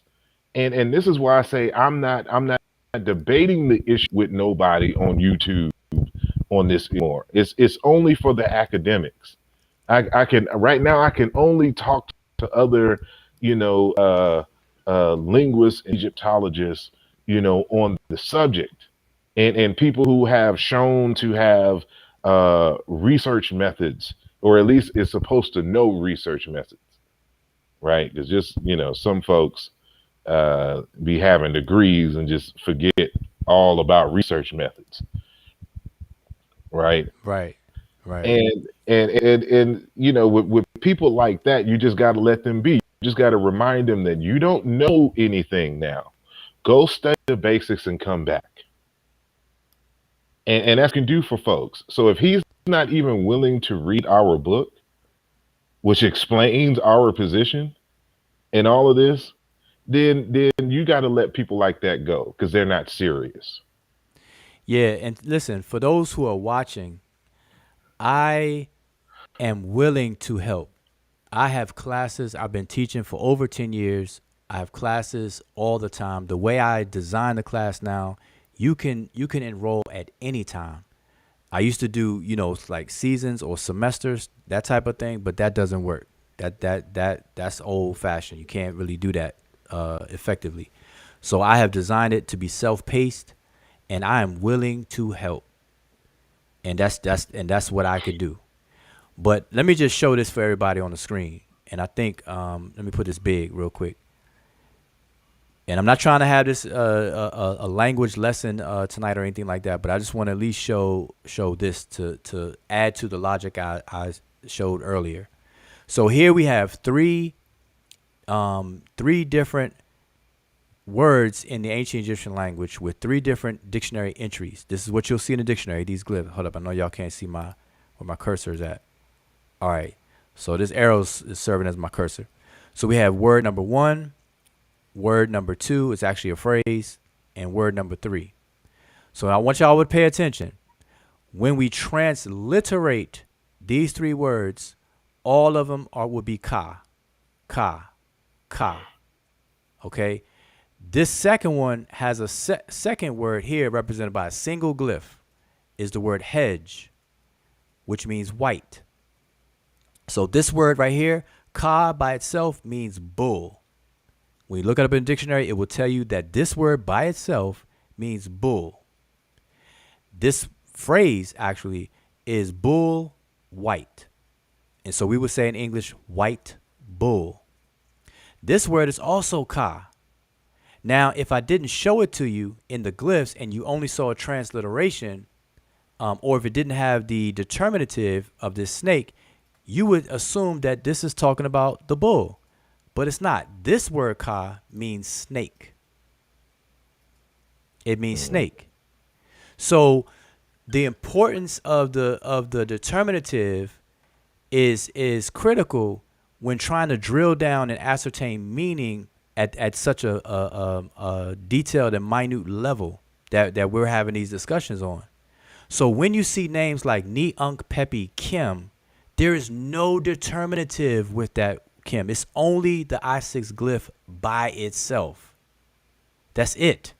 So we don't have things to work off of. So people are trying to sound like they're saying something matter of factly when they don't know. But because the audience don't know what I just showed you, you're taking what they're saying as if it's the almighty word of God, the word of Almighty God. And Black that's man not is the God, case. son. Right. And that's not the case. So people have to understand that. That's why I keep saying, and it sounds like we're arrogant or condescending, but I'm not impressed because this is simple stuff. This is basic. This is very basic for those who, deal with it. And I get it. If you don't deal with it, it can be impressive Hey, though. huh? Nothing much. Oh, sorry, you gotta mute yourself. Sorry, Okay. having a whole conversation. So these 3 words, the bull is the determinative. So ka. Now I'm sure everybody in the who's listening right now have also seen or heard the word ka that means spirit. With this glyph right here by itself, the upward arms, the 2 arms in the air, that glyph by itself is also ka, and it's translated as spirit. So if I were to transliterate it as ka, and you see this one as ka, but you didn't see the glyph, you would assume it's the same word. But they're not. They're different words, sound alike, and they would be transliterated identical. Ka, ka. So you have to look at the glyphs, and then when you look at the glyphs, you have to see what semanteme, aka determinative, aka classifier, is included with the word. And if there is not one, then you have to go through the rigor of eliminating all other possibilities. That's what has to be done. Are these people who are got all this stuff to say doing that? And the answer is no. They're not doing that. And no scholar is going to agree with that. We can definitely tell you that they're not doing that because I could pull up videos of the same people having these arguments, just getting the reading wrong in stuff that they put in the argument, the grammar wrong. Some people actually say that that the adjective qualifies determinatives, like you've ever seen some like that. That's just completely wrong. So see, the thing is, once you understand and once you have the prerequisites that is required, you don't have to rely on people telling you that I've been doing this for 30 years or my stuff has been peer reviewed or whatever, because at the end of the day, people use that as some kind of like how you have those, products on the shelf where they have that organic budge or anything like that, but you don't even know the quality of the product. See, the thing is, when you knowing what the content of people's papers or research or what they're actually talking about, you have to understand what is the content, how accurate are they, what methods did they use. That's really what that is crucial for people to really understand if what you're saying is correct or not. And there's no way about it to even know if the content is accurate. You yourself have to have some kind of knowledge of what is required in the content. What is, you have to understand what is required, so that when it's lacking, that it's lacking. When they actually substantiate what they're saying, then you really understand and you can explain. And that's why a lot of people follow these people and just say that so and so, I think so and so, proved that so and so, killed the debate and everything like that. When you ask them what did you understand by what they say, they can tell you. Like James came here, everything, when Asa was asking him, what was said, everything came. Well, I thought you did a good job of showing me that, that it was a good, but they don't really can't really articulate what was shown, and that's the problem. So you don't even know. Then it becomes more like a religion, where it's like, well, he did a good job of convincing me, there's theatrics and things of that nature, but when you're asked, you don't even know, why that was right. It's just because I think somebody did a good job. But you really have to understand those kind of, how to read the Sesh, the methods, the methodology that is used, and there's no shortcut about it. And yeah, that's all I got to say. But I'm actually frustrated with, this conversation going on for too long, especially coming from people who actually are just participating, knowing very well that they are limited, but then acting like they have something to say about that particular conversation. That lies the problem, because everybody is saying the same thing over and over. And then I'm telling people, look, you don't need to get it caught up in who's saying what. You need to get caught up in the demonstration. How did they arrive at the conclusion? Like, are you really thinking critically? And most people aren't. They're looking for something to support their biases. And this is why James is fighting so hard. He won't admit it. But since this conversation has transpired, and I remember this has been going on maybe the last month and a half or something like that, he's been adamant in his approach toward one specific thing, was the black people in Kemet. He kept on charging Wujawa with that over and over and over and over again. And on Smash's shows, when he was doing the Saturday morning shows and things of that nature, that was what was coming out of that. We have to get out of that phase. You got to know how to do this work so that you can properly assess both sides of the argument and come to an honest conclusion. Until you do that, all you're doing is wasting your time and other people's time, because you're basically what is it? You're putting us in the traffic jam. You just jumped in a car, a stolen car, got on the highway, and flipped it over on the interstate. Now everybody is at a standstill that was progressing and moving forward and going where they wanted to go, and you just stopped the whole learning opportunities, man. With this whole thing, just the redundant questioning, and then it goes back to the point that was made the other day. Smash's argument started with him addressing the pseudo killers and trying to run through that whole argument with them, dealing with similar circumstances.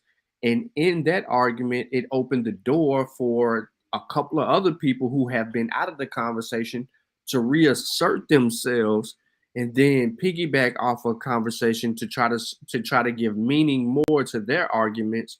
And that's a firestorm of misrepresentation of the original conversation or debate topic from a few years ago, and nobody really wants to do the work and get into it. What you got on the screen, Ujaro?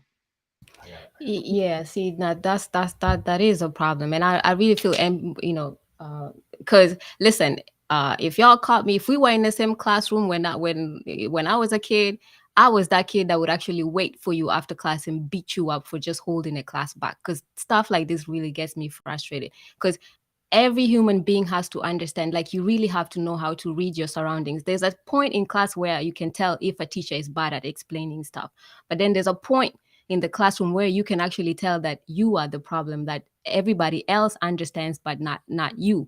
And you have to read that, because if everybody else is telling you this is it, but you keep arguing and arguing, it means at that point you as a person need to be like, well, I am the problem, so maybe I need to step back a little bit, go do, when everybody else is out there playing football and doing all that kind of stuff, I need to be like reading them books so I can actually, catch up with the class. But these people have the audacity to just come and just try to hold people back and act like they're just right. And that's the kind of stuff that pisses me off really bad. Like, I will beat you up for real. Like, that was me. I did it. But hey, we grown now, but but at the end of the day, I will still say, like, people need to be able to read, to actually know, like, you have to know your strengths and you have to know your weaknesses, like, and then I don't understand this subject. So when you know that you don't understand that subject, you just need to either keep quiet or be the person that asks questions and then listen, and then you go back, and then you go back and you do your studies, and then you come back with more questions. But you're not, you shouldn't be trying to be argumentative with this kind of stuff. That stuff really really pisses me off. All right, hopefully y'all can hear me. I had a little glitch right there. So yeah, I was listening. I could hear what you all were saying, and this is why I keep saying, I keep advocating that this is not a microwavable issue. Many things that people talk about ancient Egypt with are not microwavable, but people give the impression that it is because people don't know any better, and so it becomes a cult like type of situation where people just believe someone because they sound good or they appear to be gift of gab, be nice with it, or whatever the case is, not knowing how to discern the quality and accuracy of whatever it is that you're saying. And that's just, we got to live with that, because that's what happens. It is what it is. But when people come along and tell you otherwise, you have to be equally understanding of it, and not get locked down into the cult type thinking and say, well, so-and-so says this and so-and-so says that, and then look for a fight between the two. Because even if I were to debate, think about it, if you all don't understand a lick about the ancient Egyptian language, and I were to invite somebody on this channel right now and have an all-out debate with them, you have to be honest with yourself. How will you know who is right or wrong? Really? Like, be honest. You wouldn't know. So the only thing that you would have to go off of is who sounded better, who cracked the most jokes, who made you laugh more, who was the loudest. Like, whatever you value. It could be volume in their voice. It could be how many funny things they said. It could be how they look. Oh, this person, he or she looks better than the other person, so I'm going to roll with them. Or it could be just based on friendship. Hey, I know that person longer than I know that other person, so I'm going to roll with that person. And everything I just mentioned is void of real academic rigor, scholarly rigor, because scholarly rigor should not depend on any of the above I just said. It's all boils down what is real. What is the truth? What is the actual representation of the reality being discussed? That's it. Who you like, who you dislike, their skin color, how big they are, if they're male or female, none of that matters in real scientific rigor. None of it. It don't matter who you clicked up with, who's your boy, who's not your boy. None of that matters. And if that matters to you, you're in the wrong arena. You're in the wrong space. You're in the wrong space. And that's what people have to understand. Before I had an issue, I was trying to, I was going to share something. Matter of fact, let me see if I can share this now. See if this is working. I wanted to show you all something, and I'm not sure if James is still in the chat. Is he still in the chat? Have anybody seen him? Because I had this up earlier, and I was going to show this, and I know the brother didn't have a lot of time, and I was going to show this. Is that this is the tomb of Ankh Pepy Kem. This is the doorway to his tomb as it is today, in today's time. Let me get my cursor over here. Ankh Pepy Kem. And this is one of the individuals that are in this tomb, in the rock tomb that you can see. Matter of fact, let me show you the rock tomb. This is the rock tomb. All right. These are the tombs right here. Tomb A1, B1, A2, etc., etc. They catalog them with alphanumeric sequences. Okay. So this is the doorway to one of them. This is tomb number 1. All right, Ankh Pepy Kem. And this is the one of the individuals with the word Kem in his name. They have it spelled all the way out, Kem. Ankh Pepy Kem. You can see it there. All right. And even in Arabic, you can see what it says here. All right. And I want anybody who read Arabic, what is the last, right here where my cursor is, what is that last representation there? I want people to let me know what that says. All right, but anyway, when you walk into the tomb, this is what you're going to see. You're going to see unfinished walls. Now, this is unfinished from ancient times, right? And there are books that are available that describe everything about this tomb. Everything that I'm saying and showing, people have written about and described it. The main scholar that has done the excavation firsthand is Aliward Blackman. Okay, you could look him up, and he has the publication that deals with the 6-volume excavations of this area. Volume 1 and Volume 5 specifically deal with this particular set of tombs. Okay, and they describe it. A more recent scholar that is doing newer excavations of the same area is Nugel, and I know I'm butchering his name, but I'll probably correct myself later unless somebody else can correct me in the chat. Nugel Kanawati. All right, Kanawati. Look up that particular author and scholar and his work. And he's doing he's revisiting the previous work and even the excavations with a concentration on the style and artwork and the representations within the tomb. All right. But anyway, my point is that they describe it to a T. Anyway, so I'm just going to show you some images of the tomb. Now, on this particular wall, and you see the adjacent walls, this wall is damaged, but you can see what's left here. And on the adjacent walls, you see a figure. All of these figures are the same person, just represented multiple times. All right. And what I pointed out in this conversation, which is, I don't know how more simpler that I can get this across, is that this person's name is Ankh Pepy Kem. And people are saying the Kem in his name means the black man. Now, I asked earlier, what is meant by the black man, even if you choose to translate it that way and add the word man in there, which the majority of scholars do not do for a obvious reason. But if we want to go forward and say it means the black man, what does that mean?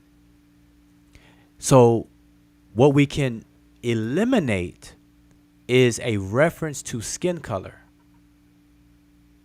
or physical appearance, because the Egyptians did not represent this individual, and he did not represent himself or commission himself to be represented as a black person for the literal appearance of that word black. although they could have, because they had access to the pigment of the materials to make the color black, as you see on the screen. So we could rule that out. So like today, people today don't call themselves black for the literal meaning of the color. Okay? People today don't do that. So what does it mean today? But since it doesn't mean the literal color, what does identifying or referring to yourself as black really mean today? What it means is that you are identifying with a social category, a group of people with the label BLACK, black. So you're using the word black as a category label, not as a literal color. Now, that should be understood. Everybody should understand exactly what I just said. Now, if we go backwards in time into ancient Egypt, did the ancient Egyptians have the same conceptualization of a category of people socially labeled black? And what does it mean? And the answer is no. Our use of black is a modern social construct that was created during the era of slavery forward in time. Even white, the social category of whiteness, was not invented and used until 1681 as a social grouping or category that people started to identify membership in. Likewise with black. It did not exist in times of antiquity. So there would be no need for anybody to identify as a member of a social class group that did not exist. That's the equivalent of saying King Tutankhamun is a Los Angeles Laker. That team, which is a group of individuals called the LA Lakers, did not exist in ancient times. Therefore, you cannot commit an anachronism and apply that backwards in time because it did not exist. So our today's modern concept of black did not exist in ancient times. And anybody that tries to apply it back then is guilty of anachronism. And that's what everybody is trying to do. And it's wrong. It's unscientific, illogical, and it's silly to do that. And for it to be the first default setting that people are championing is crazy to me. So you have to look at other possibilities. What does it mean in the culture to the people if they were to use that as a name or title or affixed to their name and or title? That's what people are going to have to ask. And so there's a method that you have to use to eliminate all the possibilities. All right. Now, does this sound far-fetched, or is Wujahu tripping? Because black means black. Oh, Wujahu's tripping. He trying to say the Egyptians are not black, or whatever the case is. So this is what I'm saying. People got to get out of their insecurities and get out of their feelings. Because I can give you a real live case in point. I did it before. Among the Afar people in Ethiopia, Somalia area, the Horn of Africa area, the Afar people, there are the Afar people who identify as white. And then there are Afar people who identify as red. But they don't mean white people or red people the same way that we would mean a white person or a red person for us here in the United States. And they definitely don't mean it literally for the color in its literal sense, even though it's a color term. White is a color term. Red is a color term. But when they call themselves white or they call themselves red, they're not using it literally to identify physical appearance. It has a meaning in the culture. And it's basically dealing with geography, where they come from, whether they come from the salt plains or whether they come from the desert area. If they come from the desert area, they're called red. If they come from the salt plains on the periphery, they're considered white.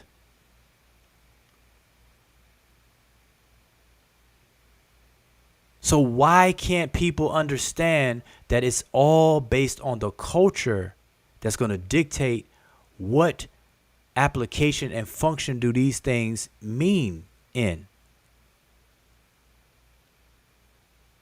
That's what people are going to have to understand. You cannot default just because you want to try to find black everywhere on the planet because we're insecure, we don't have no identity, that we want to make everything and everybody black like us and just let them be who they are and admire their greatness. Why do we have to make them like us and fit our paradigm?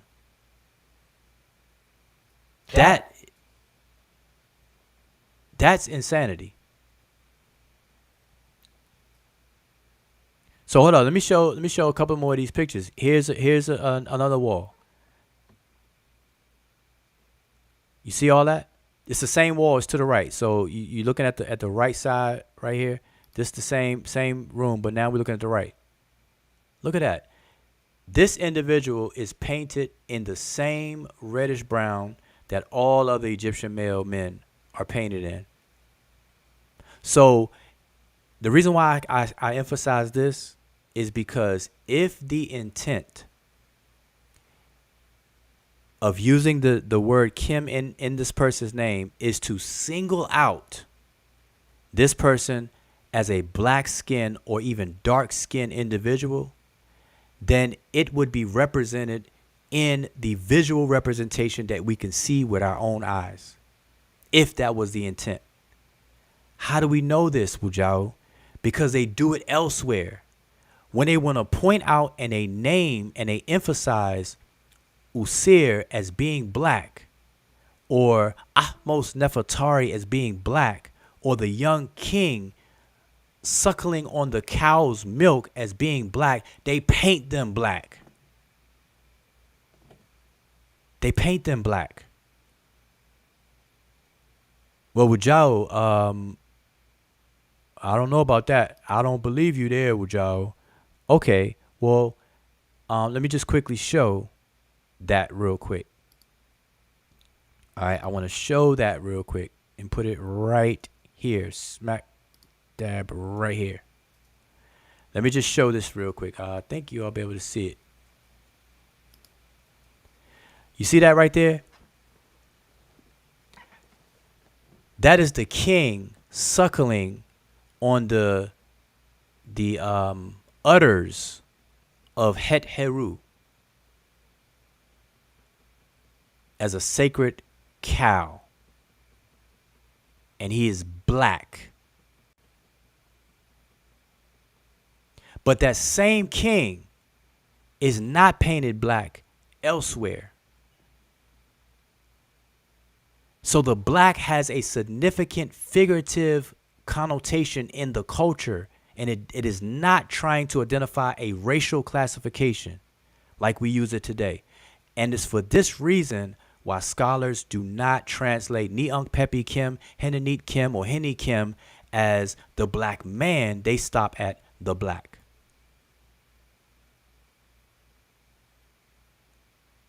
Every scholar that deals with it translates it as the black. You will have one exception or two exceptions. It is the exception to the rule where a scholar will put the black man. So to show that and to emphasize that is disingenuous, because there's way more to it than that. Yeah, I don't know how people got convinced with that because to convince, really, like if somebody convinces you that that the mean is a black man just because there's a word, first of all, just because there's a word "kem" that means black, then something is really wrong with how you understand stuff because there's a word that means black does not actually prove the or show that the word came on its own that actually may mean black in this all of a sudden now starts to mean black men. You would need more than that to actually, where's the word for men? So there are certain things, and that's why I guess when you started the video you're talking about just logic. There's certain things that just need, like how somebody can bamboozle you into actually saying Kem means black, so then Kem means black men. Like, think about it. If Kem means black, how does Kem mean black men all of a sudden again? So those are things that for somebody to even say that is just, like you said, disingenuous.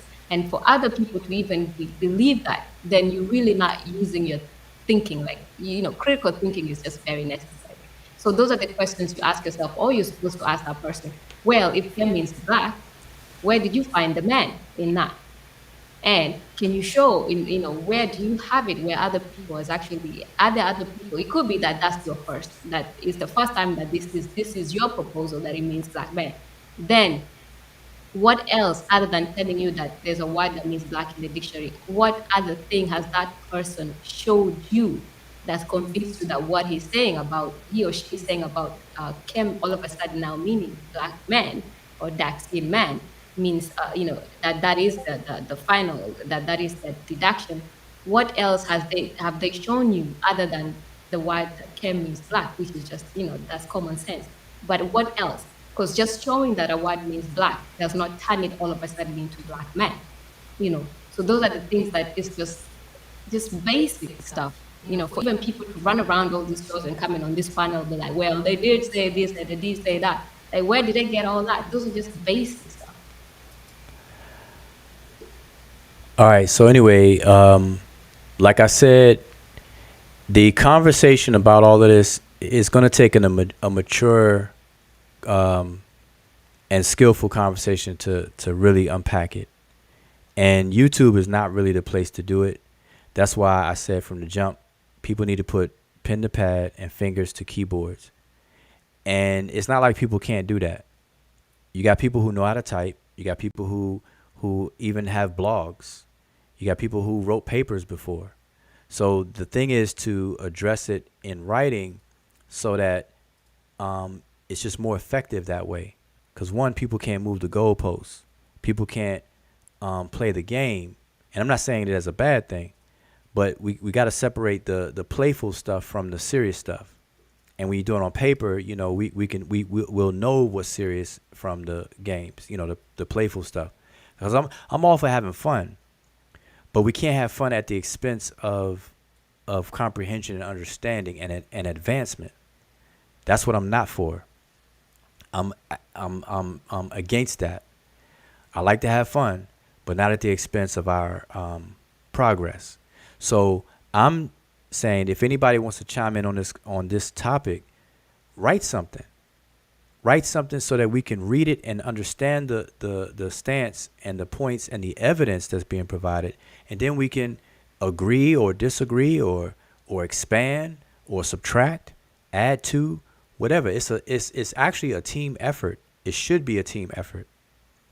But all I'm saying is that people are rushing to apply. I'm gonna tell you, everybody is guilty of anachronism. Look that word up. Look it up. I would show it on screen. I have it. I posted on Facebook. Everybody is guilty of that.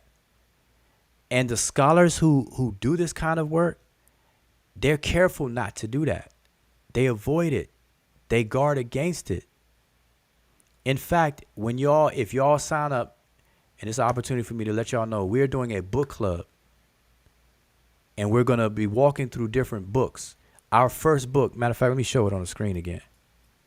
Our first book, well, let me show you why I'm showing this one. This picture right here, if y'all are not familiar with this individual is Ahmose-Nefeteri. and you can see her name. It's actually cut off a bit at the top. I thought it was cropped more, but this image is of Ahmose-Nefeteri, right? You can clearly see that they used the black paint, the black pigment paint, to paint her intentionally. The Egyptians did this. This is not a modern creation. This is old, thousands of years old, and it's still in pretty decent shape for its age. They painted her black. Her skin color under the white garment is even black. It's just not her face. Her hair is black. Her face is black. Her arms, hands, chest, breast, everything is black. That's intentional. But when the Egyptians did that, they're not trying to tell you and I or each other that she was a black woman. Because the racial classification of a group of people calling themselves black did not exist for them to even say that she's a member of that. And then two, this is also her.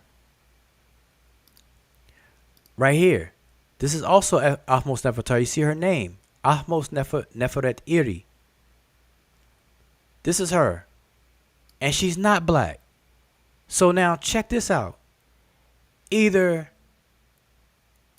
she looked like this, and then she went on the Kemetic beach and stayed out in the sun a little too long on the Nile River, and was stretched out on an animal skin towel or somewhere on the beach sipping on some lemonade for too long and fell asleep.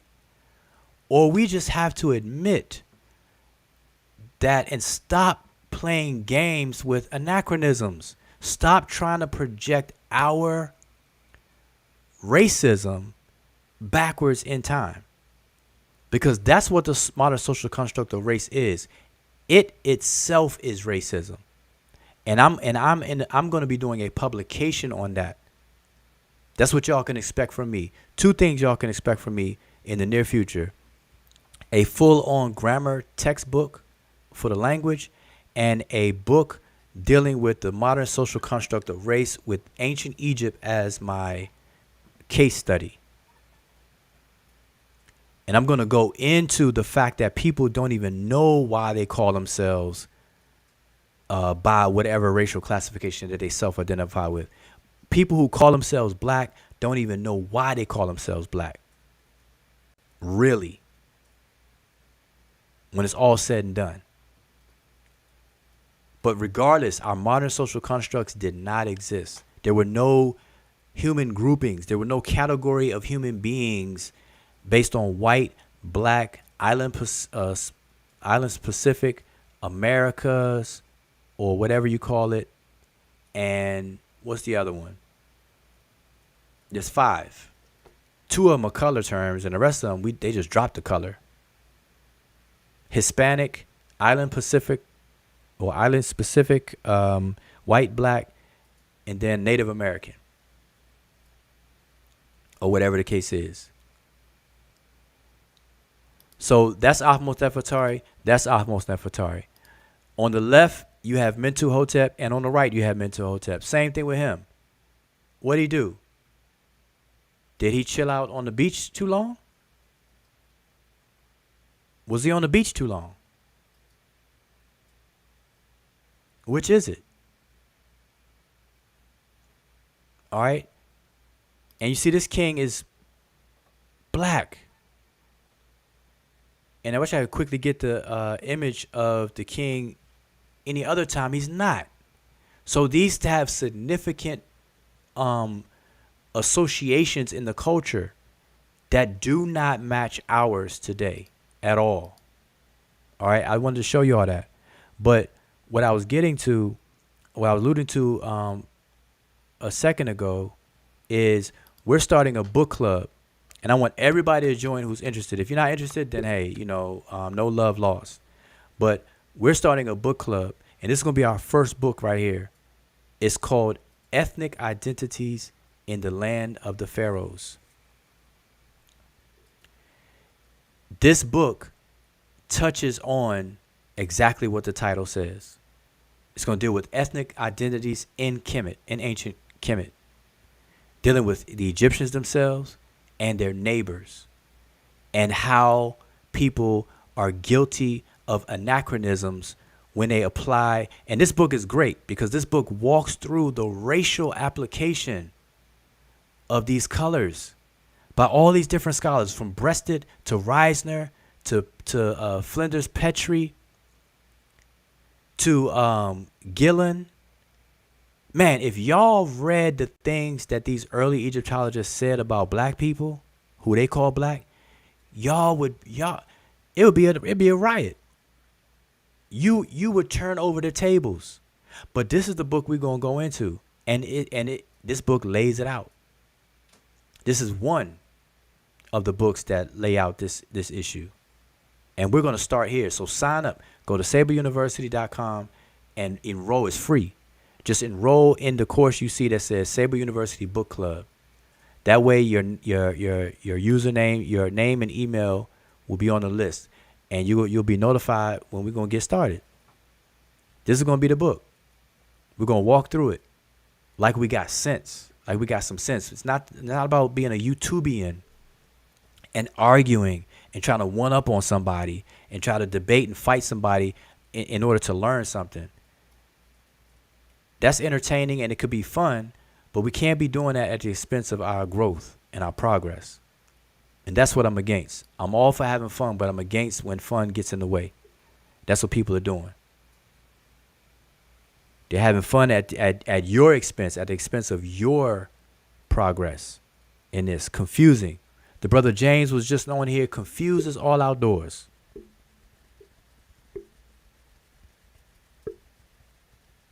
You know, and then have to rely on who sounds better.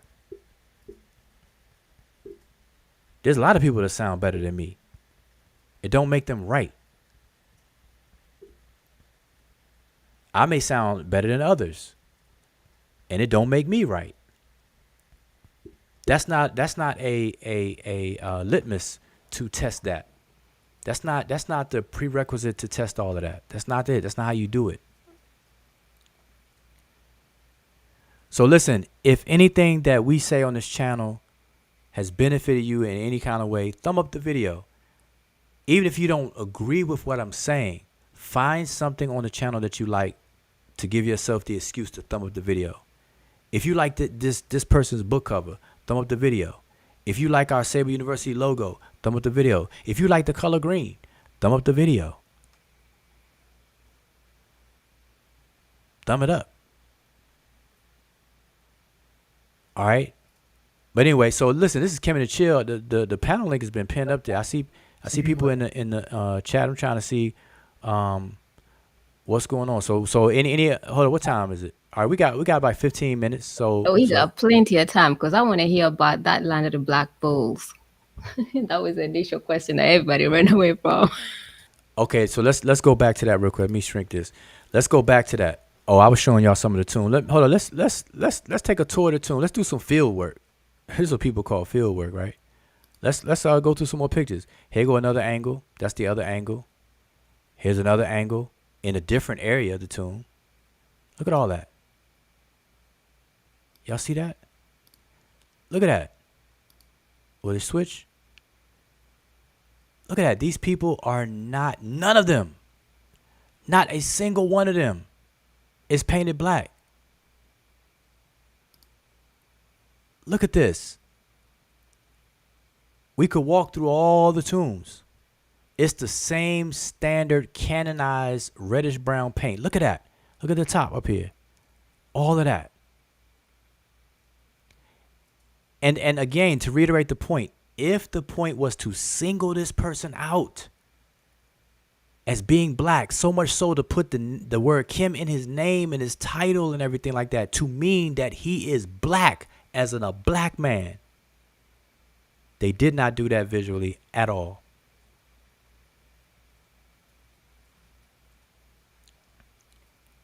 If that was the intent, to distinguish him.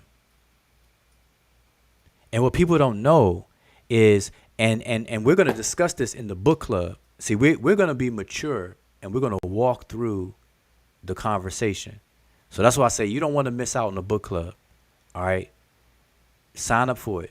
It's free. Again, it's free. But what I'm saying is that you're going to find out that a lot of these cultures would use color terms as taxonomic devices, where they would use colors to categorize things and not for the color itself.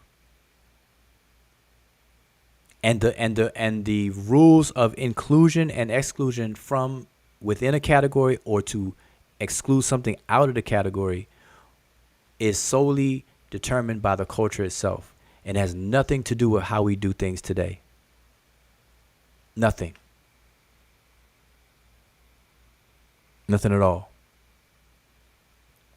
But I'm going to discuss that in, like I said, an upcoming publication. I'm going to describe the modern social construct of race, and I'm going to show you how it's utterly disrespectful to apply our modern racial classification system on people of antiquity. I'm going to show and prove how stupid it is, how disrespectful it is, how silly and retarded it is to do it.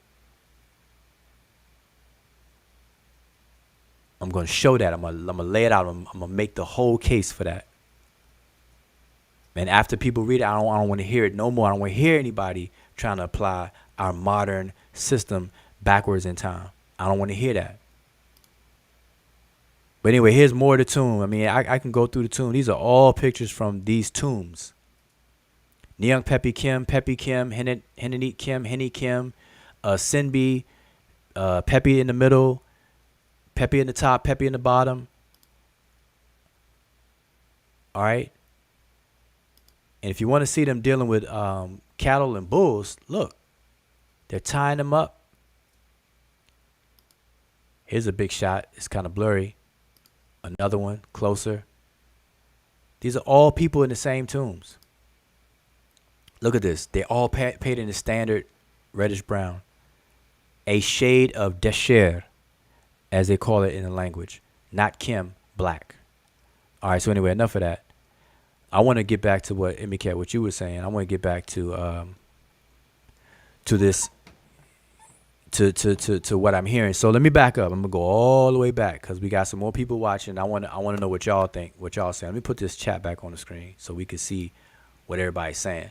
So listen, I said number one. I heard that the ancient Egyptians called their kingdom, their country, Kemet, because of the bull. That Kemet really means the black bull country. That's what I heard. And I also heard the brother Reggie slick dissing the assertion that Kemet is Riparian zone and Riparian land. Now I say slick dissing because if I'm around, or if Asar Motep is around, he don't say stuff like that. But now check this out. So we're supposed to believe. Also, first of all, let me give y'all a fact, a fun fact. And you probably already know this because you probably heard it from me or Sanjeti or Asar first. Ancient Egypt was not called Kemet as a country until the 11th dynasty. Okay, we've been saying this that years ago, and we've been saying it so much that now people are they have that understanding. Okay, that's not something that we discovered as if we invented that, but it's something that we advanced and injected into the circus community.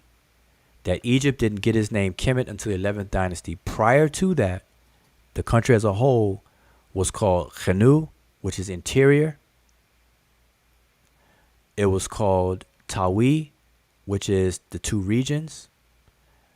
And more fuller, Sama Tawi, which is the unification of those two regions. And those two regions being Ta Shama'u and Ta-Mehu. Ta-Mehu and Ta-Shemau unified to create Tawi or Samatawi. Then by the 11th dynasty, you start to see the name for the in the consciousness of the people, the entire kingdom being called Kemet. And you see the emergence of the word Ta-Meri around the same time. Ta-Meri and Kemet appear in the historical record as a name for the country around the same time, the 11th dynasty. Now, what I heard, again, to repeat myself, I am hearing that name during the 11th dynasty was used to name the country because of the black bull. That the name of the country is really the land or the country of the black bull. That's what Kemet means, country of the black bull. It has no whatsoever association with Riparian, which is what I assert, Asar assert, Sanjeti, the Shemsu Heru research team. This is what we put forward. Collect together. And it's in our publication. That is dismissed in a jokey joke way to be replaced for the Black Bull country. Now check this out. Without even having any in-depth knowledge about ancient Egypt, the language or none of that stuff, right? Check this out. So let me ask y'all in the chat. Yes, just answer yes or no. Do the vast majority of people call the ancient Egyptian civilization, do they call it the Nile Valley civilization? Yes or no? That's the question I put on the floor. Do the vast majority of people in your circles, whoever you rub elbows to, whoever you see online, whoever you see offline, whoever you're studying right now, whatever books you're reading, do they refer to the ancient Egyptian civilization as the Nile Valley civilization? Yes or no?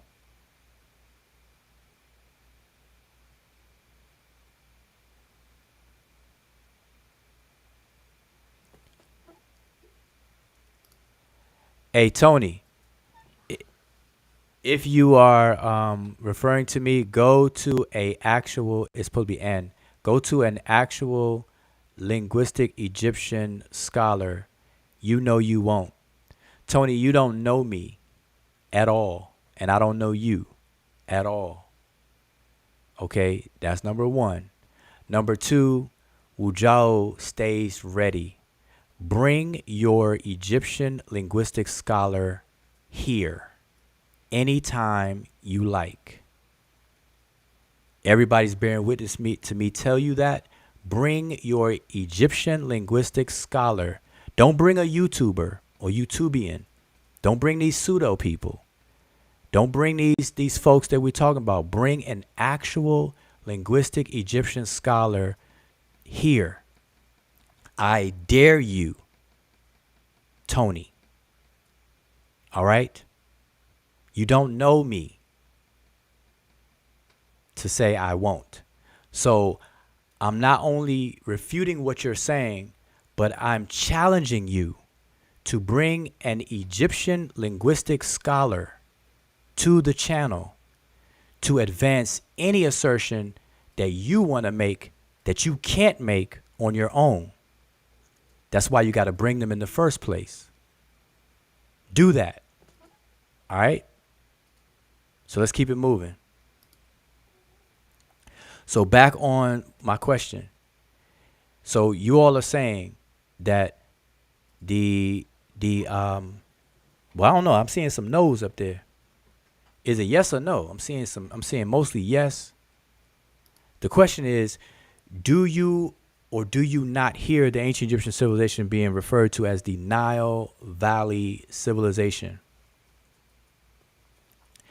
And the answer is yes, because like I said, y'all are not coming in the on the panel for me to kind of keep the flow of the conversation. I gotta wait for y'all to respond. So the answer is yes. Okay, Tony says, I know you from 10 years. Okay, then you must think you know me, because if you're trying to tell me that I'm gonna put your thing up here. You saying you know me for 10 years. All right. You're saying that I won't do something that I always do, which is to me crazy. So just don't pretend you know me like that. You know of me for 10 years. You don't know me. You obviously don't. All right. And I guarantee you that you don't even know what to argue. But anyway, at the end of the day, grab your brightest and most worshipped Egyptian linguist. Grab them and say, hey, come over to this channel with me. And I want you to argue for me and say this. Speak to me through them. All right, speak to me through them. And I know it's late right now. It's 1 o'clock in the morning on Eastern Standard Time. I hope you're in California somewhere so you can grab them. Call them up now. You might have them on speed dial. Call them up. Call them up right now. Yeah, but that's crazy though, because see, there's certain things that people say, because what is it that you can tell what somebody knows by the kind of stuff, by the type of stuff that they say. Because clearly, if you notice, Tony didn't say what point he has issues with or agrees with. The only thing he talked about is just name dropped the word linguist or linguist or whatever, and thought that just saying that he's actually doing something, which is just useless at this point. And that really tells you that, most people, they really do not know. Obviously, he's upset about something, but he don't even know how to articulate the point that he has contention with. And that actually says a lot about people, because if you notice, a lot of people don't even know what it is that they have disagreement with. The only Right, thing they don't. they say is peer review, is as you have been peer reviewed, you're not a linguist, all that stuff. First of all, you don't need to be a linguist to know how to read the session. So you just can throw the word linguist on everything and think you're doing something. Yeah, and room for debate is absolutely right. I don't have to respond to every comment, but I wanted to respond to that one though. I want to, because for some reason people have me confused, and I don't want people to do that. I don't want people to confuse things. Like I'm not down with the circus stuff. I'm not down with that silly stuff. I'm not down with the immaturity stuff. We have to advance. We can't be playing games at the expense of our progress. And I take this stuff serious. I still like to have fun. I still like to be entertained as well, but never at the expense of our progress. And so I wanted to address that, because people think that everybody's alike. I don't deal with stuff the same way. I'm not these YouTube groupie things or whatever the case is. I don't expect people to be a groupie for me, to me, about me, or whatever, and I not to them. Okay? I'm not for the circus. That's some circus stuff. That's some madness. Bad character, rap battle style, fussing, adversarial environment where people got to argue, fuss, and fight, and kick and scream just to learn something. No, that's not where I come from. That's not what I'm about. That's not what I advocate. It's all detrimental. It's goofy. It's retarded. And so I want people to understand that. I unapologetically say what I'm saying. Don't confuse me with other people. Don't group me with other people either. Don't do that. Don't mistake it. Don't mistake that. There's overlapping in what I say and what I do with other people, but don't lump me and don't group me with other people. Don't do that. If I see you do that, I'm going to definitely check you on that. So anyway, back to this Black Bull. Okay, so the point I'm making with the Nile Valley culture is because people at some point, and even if it's subconsciously done, it is known that the important factor of the ancient Egyptian civilization and culture unanimously understood. I don't care if you were the hardest racist or the softest non-racist. Everybody and their mother, uncle, brother, auntie, and cousin knows that the most important thing to the ancient Egyptian civilization was that Nile River. Yes or no? The Nile River was the key to ancient Egypt. If it weren't for that Nile River, Egypt would not exist. Again, if it wasn't for the Nile River, ancient Egypt would not exist. Everything depended on the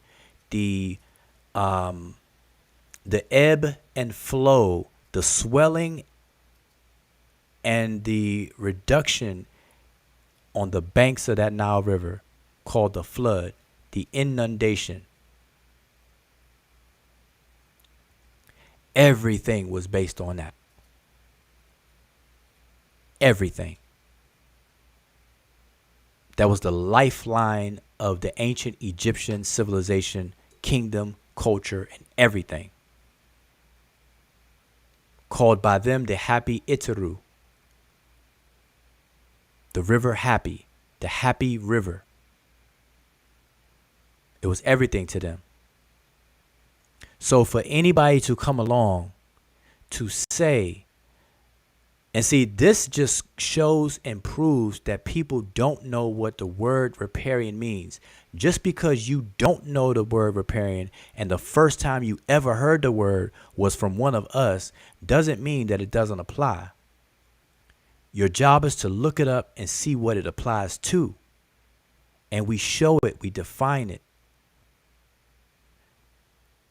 So this is what I'm hearing. I'm going back to what I'm hearing.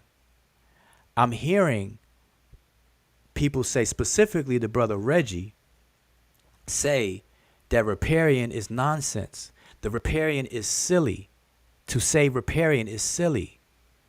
He says, and this is what I'm hearing, that no matter what kind of linguistic gymnastics you do, it's not riparian. It's not riparian. Am I right or wrong? Am I not hearing that correctly? Maybe I'm making it up. Did y'all hear that? Did y'all hear that from the brother Reggie? Yes or no? And I know there's a delay, but I want to make sure I'm not tripping. I want to make sure I'm not tripping.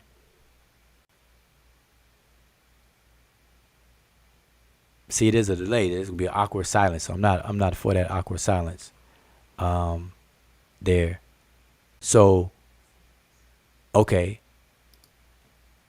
We got one person said. That's what Reggie said. Yes. Any heard that? Sean said yes. Okay. So, how is that silly? How, Sway? So let's do this real quick. I'm gonna see if I can pull it up as fast as I can, cause I wasn't really trying to go through all this, but since people want to act like they know people for 10 years and which is kind of a little strange there though, and whatnot. But let me just show y'all something. Do I have it real quick to show right here? And the answer is no, not right here. So let me go somewhere else and pull it up right here. And where do I have it? Right here. I know I have it all throughout here. And here we go. All right, so let me switch on over because I want y'all to get this.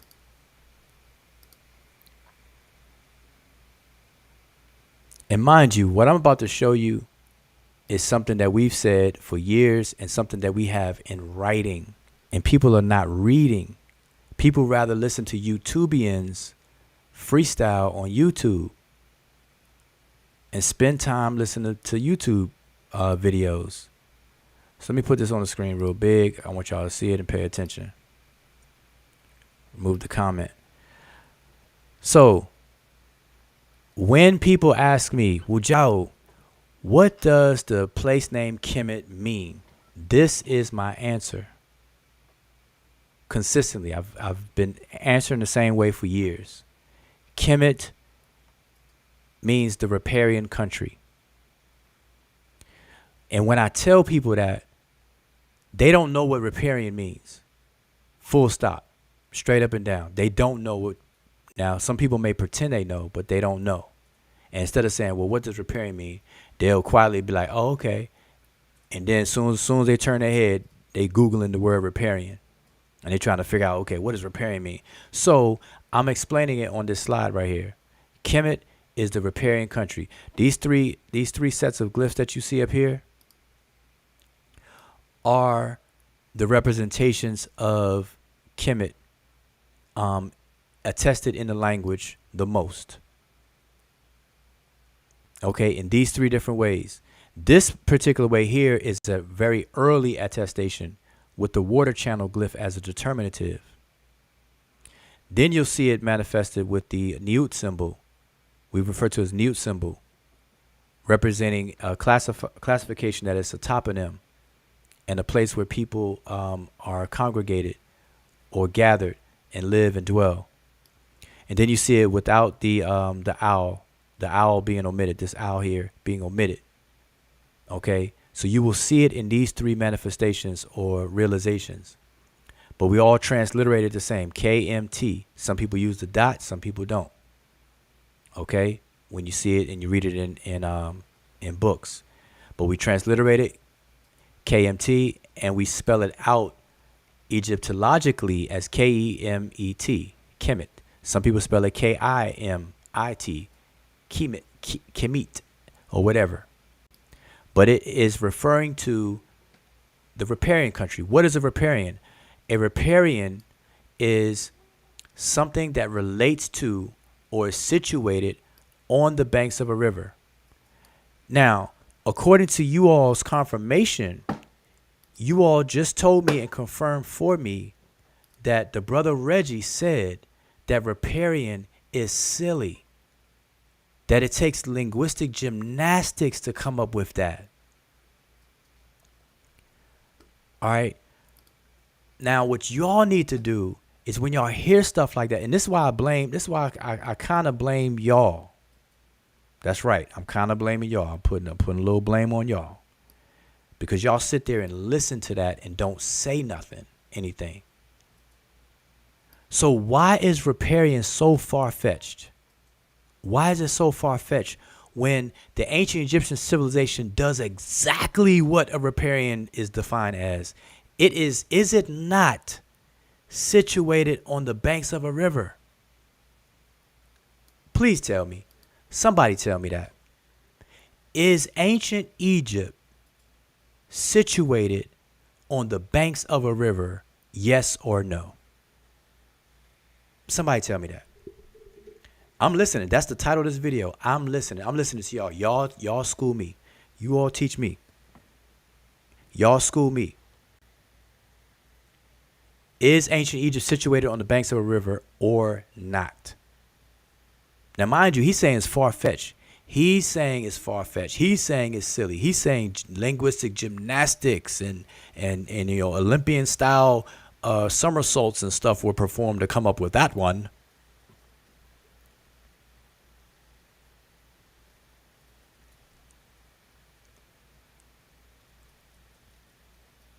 Is it or is it not situated near, or not even near, on the riverbank? Do I have a picture of it? Where's my trusty picture? Y'all know how Kevin Hart say, look at this. Come look at this. Look at here. Look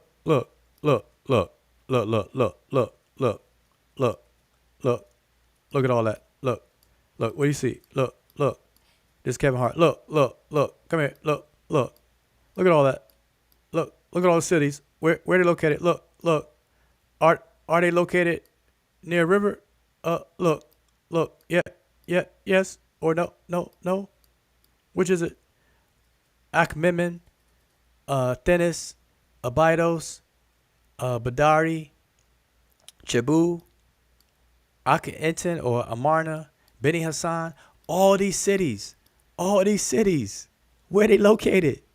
Are they located out here in the tan color area? Wait a minute, let me get my arrow. Are they located out here? Or are they hugged up against the river? Look. My name is Kevin Hart. Look.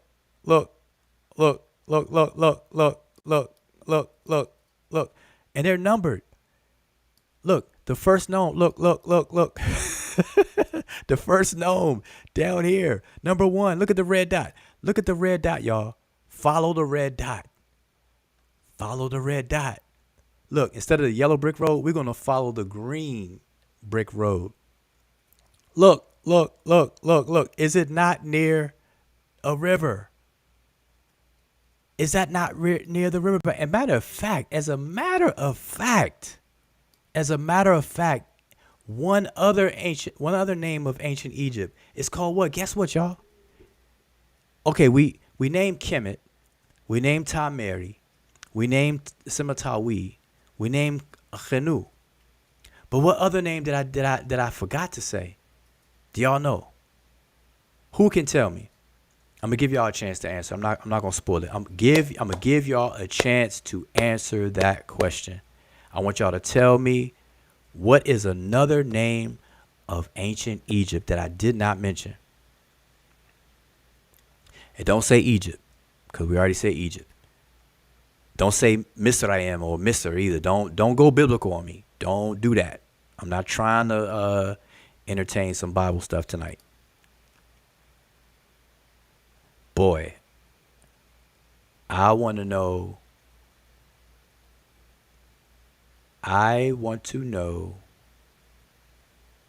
what name did I omit?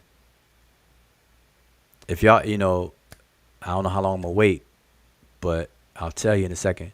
But while I'm waiting for somebody to answer, let me show you again. Look. Look at the delta, y'all. Look. You see the first gnome in the lower Egypt? It's Memphis, right? Mennefer, Memphis, or near Cairo and Giza. That's where the Giza is. You got the second one here. You got number 3 right here. Number 4. Now pay attention. Man, can I blow this up? Let me blow this up. Let me show y'all. Look. Let me show y'all. Blow this up some more.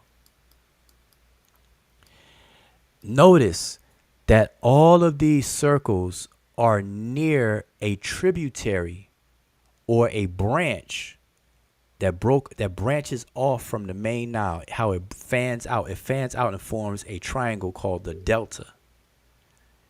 Notice that all these cities are in this area close to a branch of the river. They're always near water. Let me start. Let me sound like Jabari. To be clear, family. Let's be perfectly clear, family. It is next to water. That's my impersonation of Jabari. And shout out to the brother Jabari. Let's be clear, family. Look. We have to be very clear, family. Very clear that these gnomes, or the ancient Egyptians referred to as sapat, these cities in ancient Kemet. I hate the word Egypt. Let's be clear, family. That's Jabbar. Let me stop though. See, y'all don't understand. I try to have fun at the same time, but I'm being serious. Let me be serious though, because it's a serious matter. I'm trying to make light of it, not to be as frustrated, because I'm telling you, this is some straight up silly stuff that people are doing, and I am trying my best to address it, to where y'all can understand everything. Anyway, I'm shrinking this back down to show y'all. But my point here is that the brother Reggie, I am told, and y'all have confirmed, he is saying that Riparian is a silly reference to the meaning of Kemet. so silly that it takes linguistic gymnastics on the level of the Olympics. The Olympic gold medalists to twist and turn and try to wiggle out the word riparian. So let's go back. Let's go back to the meaning of riparian. What does riparian mean? It means relating to or situated on the banks of a river. Didn't I just show y'all that? Wait a minute. Let's look at an overhead shot. Look. Do you think people were living way out here in the desert? Do you think that was prime real estate? Who in the chat has ever dealt with real estate? And you know about property value and comps. Where do you think the value of property is? Just looking at this map, where would you say the value of property is? The more valuable property, the more valuable real estate, land. If you had to get if you live, and this is a modern satellite image, so I'm not even talking about ancient Egypt. I'm talking about right now. If you had a choice to purchase land in modern day Egypt, where would you get it? See, that's why I wish some of y'all were on the chat, man. I gotta wait too long to look for a response. Okay, Tamika says near the water, maybe. And simple as Melvin blocked me says follow the green. And KJ says along the river. Exactly. You would live where? Let me tell you. Look. Let me tell you where you would live. You would live in the riparian zone. Do y'all get it? Hold up. Let me show you this picture. Do y'all get it? This is a riparian zone. You see, listen, let me put my cursor on here. Let me change it to red. Do y'all see this? This is a river. This is a river. And on both sides of the river, you have what's called a riparian zone. That's where you would live. That's where you can make use of the land. That's where you can survive. That's where you can farm. That's where you can grow your food.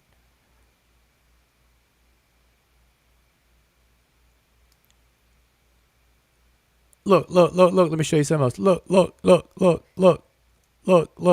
This is Kevin Hart again. Look. Look at this. A riparian. Here's the aquatic. Here's the water. Here's the riparian zone where vegetation can grow. Why? Because it's near moisture. It's near water. That's where it is. Now, listen, y'all. Look. But listen, don't they call the ancient Egyptian civilization not the Nile civilization, but they use another word in there in between Nile and civilization. Don't they use the word what? Start with a V. Repeat after me.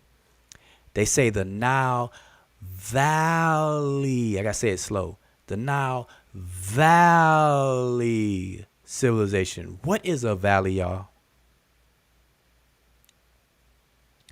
Isn't a valley a depressed area of geography? And rivers usually cut out a valley.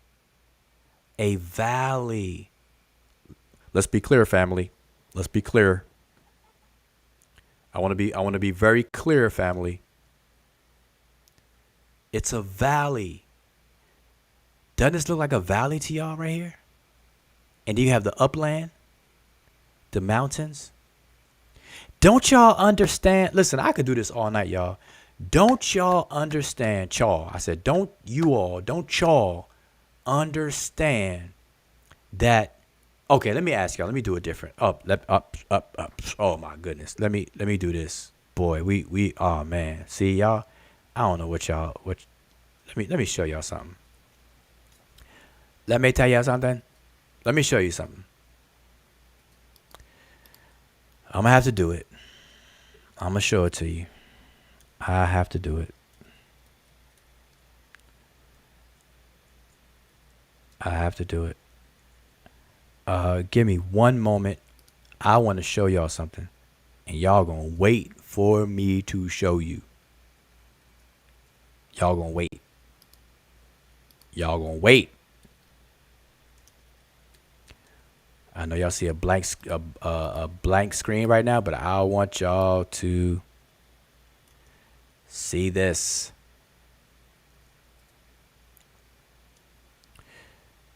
Y'all looking at a white screen, aren't you? I want y'all to see this. Bam! What is that? As the young generation say, what are those? What is that? Huh? What is that?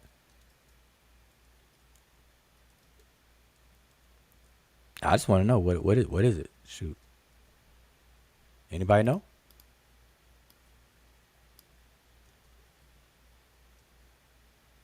Or it is. Let me show y'all. Let me show y'all something else. Bam! What is that? What is that? It's a hill, right? But in between the hills is what? Look, look, look, look, look, look, look, look, look, look, look, look. No, all right, in all seriousness, that's the triple hill glyph called Chasset. Chasset. It is part of the word Heka Chasset or Heka Chasut that is ultimately written and said Hyksos altogether, but we're only dealing with the Chasset part of that. Heka means ruler, and Chasset means what? It means hill, but it implies foreign. What point are you making, Wujao? What point are you making, Wujao? Well, let me tell you what point I'm making here. Y'all see this picture right here? They call the Nile, but they call the ancient Egyptian civilization the Nile Valley civilization. They use the word valley. Okay? A valley by default has an upland and a depression. That's what creates the valley. That's what's called the valley, is that depression. The upland is a hill. And guess what?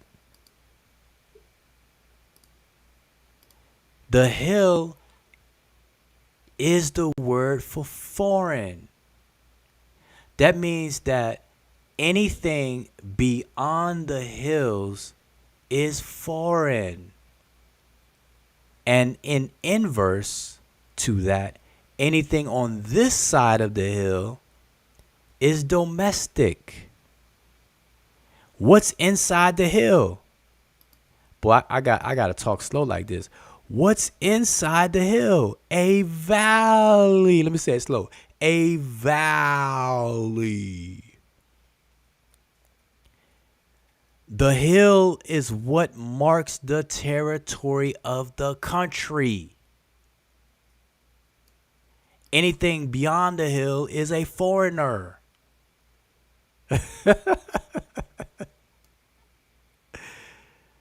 So why is the brother Reggie trying to convince the gullible that Riparian is a far-fetched term to use? And he wants to replace it with the bull country, knowing good well that it's the happy river that is the lifeline of the entire culture, the entire civilization. Let me show y'all another one. Up, look at here. Look, come look at this. Look.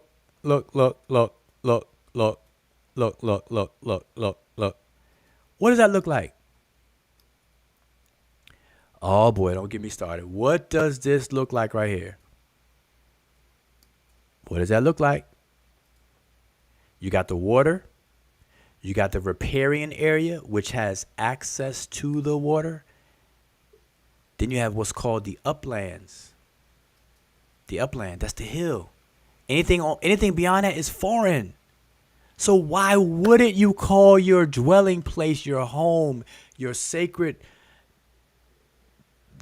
kingdom and stuff after the use of it, which is a riparian zone?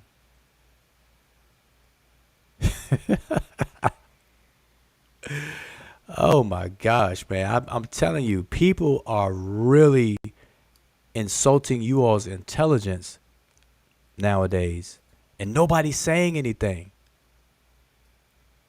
Well, that's because they are very sneaky to start off the conversation with name dropping, like they're about to drop a hip hop track. Like they'll, put in Dr. Ricketti, man in there, put Dr. Clark in there, put, all kinds of names will be thrown in there to just bamboozle and, put all this kind of magic in people's head. Because really, when you have a topic to discuss and something to teach people, like nobody cares who you know or who you met or who told you what. At the end of the day, is the point that you're trying to relay. But notice those people really, the point is always weak as hell, but they do know a lot of people. And then that is what the viewers tend to weigh a little bit more, and forgetting that you are supposed to actually be convinced of the point, not be convinced of somebody's affiliation with so and so. Oh, look at this. Look at this. Did Wujao just do that? Look at this. This is a Kem glyph. What? What? What? Did Wujao do that? What?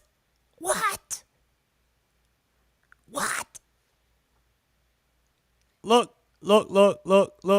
All right, let me take that off because I don't want to do too much. I'm doing too much. Let me take that off. I'm doing too much. All right, pretend y'all didn't see that.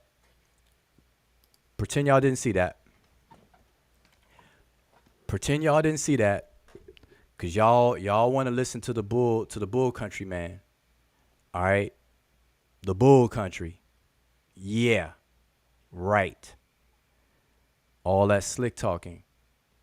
And Sean, I don't know where you went because I was definitely going to get into this whole peer review and journal stuff too. That's what I'm hearing too. And I'm telling y'all right now that Professor Walter Williams learned that lesson. And so we're going to have to, I'm going to turn that name into a verb. We're going to have to Walter Williams that journal paper. We're going to Walter Williams that thing. All right? We're going to treat that like Walter Williams. I want y'all to understand that. And people who know what I'm saying, they know what I'm saying. We're going to Walter Williams that bad boy. Want to talk about the Shemsu Heru research publication, and all people could find is one misspelling of a word and whatnot. Boy, don't let me start on and this is self-published. Our stuff was self-published, and this is a journal entry.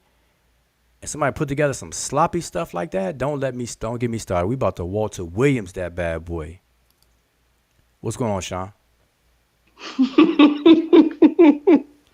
Yeah, we about to Walter Williams that bad boy. That 25 page thing right there. We about to Walter Williams that bad boy. People want to get slick and be slick all they want to. Nah. You gonna hear some crying and stuff like that. Man, he crying now. It's wrong. I mean, what he's doing is wrong. You can't tout your work as peer review.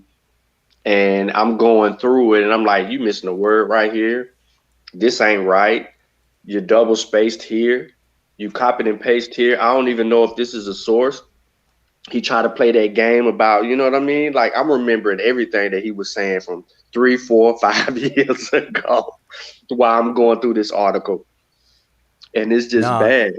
Yeah, he's about to get treated like Walter Williams. That's just the bottom line. Yeah, he asked me if I read the article, and I was quiet for a reason. I was quiet. But no, it's not gonna be a YouTube thing. That's why people who know what I'm talking about, it's gonna be a Walter Williams thing. It's gonna be in writing. Don't do the YouTubian stuff. That's for immature. That's child stuff. So we we'd rather do stuff in writing.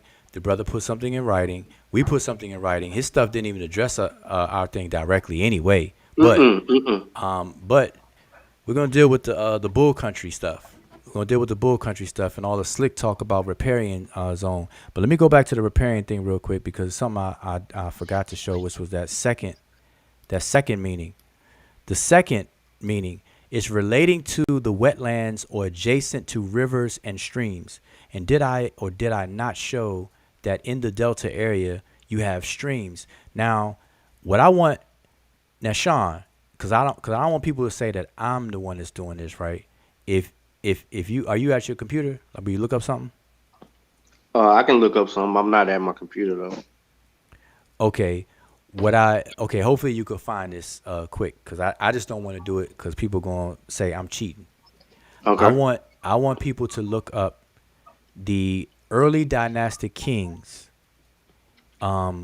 statues or any attestation of early dynastic kings holding the hoe instrument, the instrument of a hoe. Early dynastic kings holding the instrument of a hoe. Okay, so I have And you can share your screen if you find one. I thought is he slaying somebody right here though? All right, just pull up whatever you find. It's cool. You can share your screen. All right, let me see if I can share it. I probably need to get on my laptop. Make sure whatever you show is peer reviewed. I don't think I can share on this. I'm on my phone. Let me see. Oh, okay. Yeah, I can't share on my phone. Or unless I don't know how. Okay, all right, no worries. Well, send it.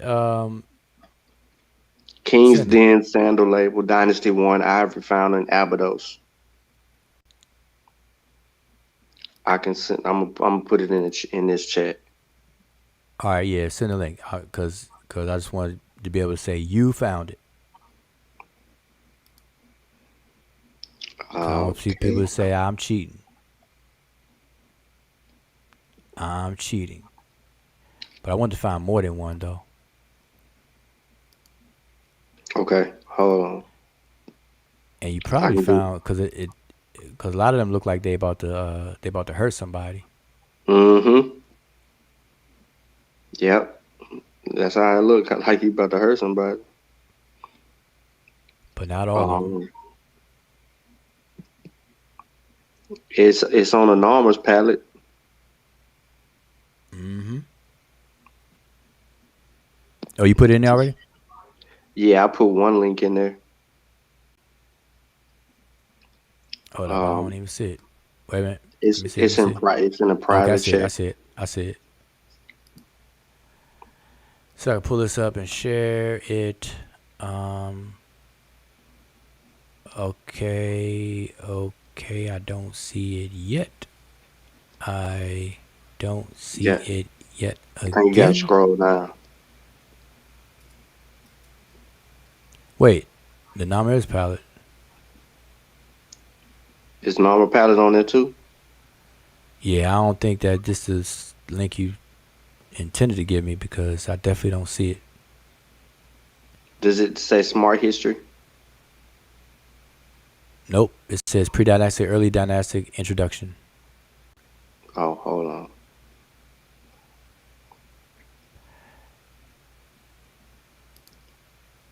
Look. Let me stop. It should have been it should have been like the soon as you got on the page, after pre-dynastic period 5,000 to 3,000 BCE, then it would have showed an ivory handle. Yep. And then below that it shows the craft of a sculpture exploded with large scale figures, and the dude got something in his hands. Okay, yeah, but that's not the whole. All right, I thought you were talking Yeah, about that. Nah, no. nah, All right, so let me. and Okay, then Armor's palette.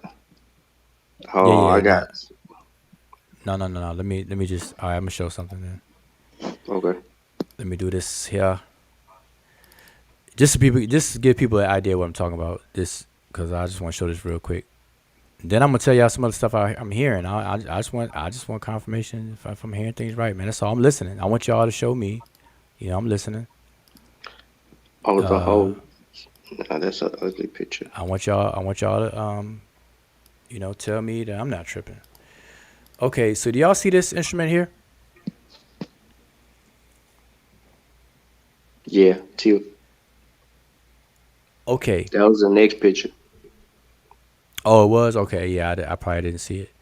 So the kings are have always identified with the bull though, with the bull's tail, right? We have a phrase called ka nachet, which is strong bull, mighty bull, or strong bull. Now we know kings are not literally a bull, but the bull is used figuratively to talk about its virulence, not virulence as far as viruses, but virility, I should say. It's fertility, virility, and strength and power. Almost in a sense that we use horses today for horsepower. Like we would judge the strength and speed of a car in today's times based on horse as a unit of measurement. We would say 680 horsepower. You know what I'm saying? 1,000 horsepowers. And so bull power in ancient times was used in that same similar figurative sense, because bulls were they were beasts of burden, and they were very, very strong. And if you could domesticate a cow or a bull, you have a very, very valuable tool. And so they use bulls with the hoe, and they use cows and bovine with the hoe to irrigate the land and to dig farming channels in the soil and things like that. And they also use them to help dig channels and irrigation channels with that. And remember, now check this out, y'all. You see what this person is holding in his hand. I believe this is King Scorpion. You see the scorpion Yes. right in front of his face. Mm-hmm. I want everybody to pay attention to this. This is King Scorpion. And there's other kings now. I'm just showing this as a fast thing. He's holding a hoe in his hand. So, Emiket, what is the Egyptian word for hoe? Mer. Mer or Meri. So guess what? I said earlier, if y'all recall, don't get amnesia on me, y'all. Around the 11th dynasty is when the kingdom of Simatawi started to be called Kemet. But I mentioned another word that it was also called around the same time. What? Meri. Meri. Meri. The word Meri, now we know Mer means there's a word meaning love, but there's also a word meaning hoe. So when people say Meri, meaning the beloved land, why do people go in that direction, not saying the land of the hoe? Because we translate Seti as the land of the bow. Why can't Meri be land of the hoe? And I don't mean hoe as in, pejorative for women. I'm talking about hoe, this instrument. Doesn't that make sense? Or is Wujahu tripping? The land of the hoe and irrigation. Now hold up. Y'all may say, man, Wujahu wilding out, boy. Wujahu is wilding out right now. Let me make it make a little more sense to y'all. Y'all see I have on the screen right now the early attestation of the name Kemet is with the irrigated glyph, the water channel, the glyph for irrigation, irrigated water channel, irrigated pathways. That's what that glyph is. Do y'all understand that? And the hoe, or an instrument similarly looking like the hoe, was used to attach and to draw irrigation channels from the main river off into where the water was not able to reach. And they were constantly, flood after flood, every flooding season. Guess what?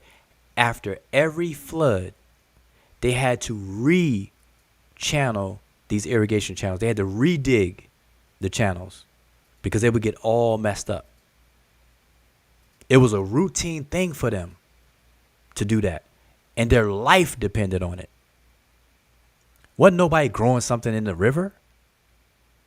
They were growing on the banks of the river and along these irrigation channels that fed the water to their crops, to their grain, to their life, to their homes, to the inner congested part of the temple complexes and cities and stuff like that. That's what they were doing. They relied on the river. They relied on the Riparian. If it wasn't for Happy Iteru, Egypt would not exist. It would not exist. That's why modern Egypt right now, they beefing with Sudan and Ethiopia right now because of the Aswan Dam, because of the dam. Ethiopia, you know the Nile River, prior to Khartoum, Sudan, it's the white and blue Nile. It's separate. Then it joins together. Then it forms the main Nile. But that junction does not occur in Egypt. It occurs in Sudan. And so if they decide to build a dam upstream prior to it reaching Egypt, guess what? The whole Nile, Egypt is screwed. They beefing to this very day about that. They're concerned about that. So to this very day, the Nile River is of major concern to the people over there. So don't let anybody tell you that Riparian, and I'm only saying this because of the slick talk, and the brother Reggie's trying to be dismissive as Riparian, as if we just making it up out of nowhere. When you got to bypass everything I'm saying and come up with bull country? Like, really? The bull country. Yeah, that's crazy. But it's interesting that everything that, those two actually, things to do with sustainability, something that can sustain with tilling the land and the land that can be tilled and things of that nature. So I hope people are actually paying attention to those and understanding what is important to the people, to the Remet during that time. And that would define how they would end up naming their place or their country. Mm-hmm. But you gotta put the sacred black people, or the sacred black bull. Yeah, the sacred black people, the sacred bull. Yeah, it's the country. Yeah, that's his argument. Mm-hmm. It's the country of the and Kemet is connecting through what? Syncretism? Yeah, syncretism. Through syncretism, that you got to connect the black bull with the sacred black people, and you add black bull plus sacred black people equals Kemet. Voila! See, there it is. There it is. There it is.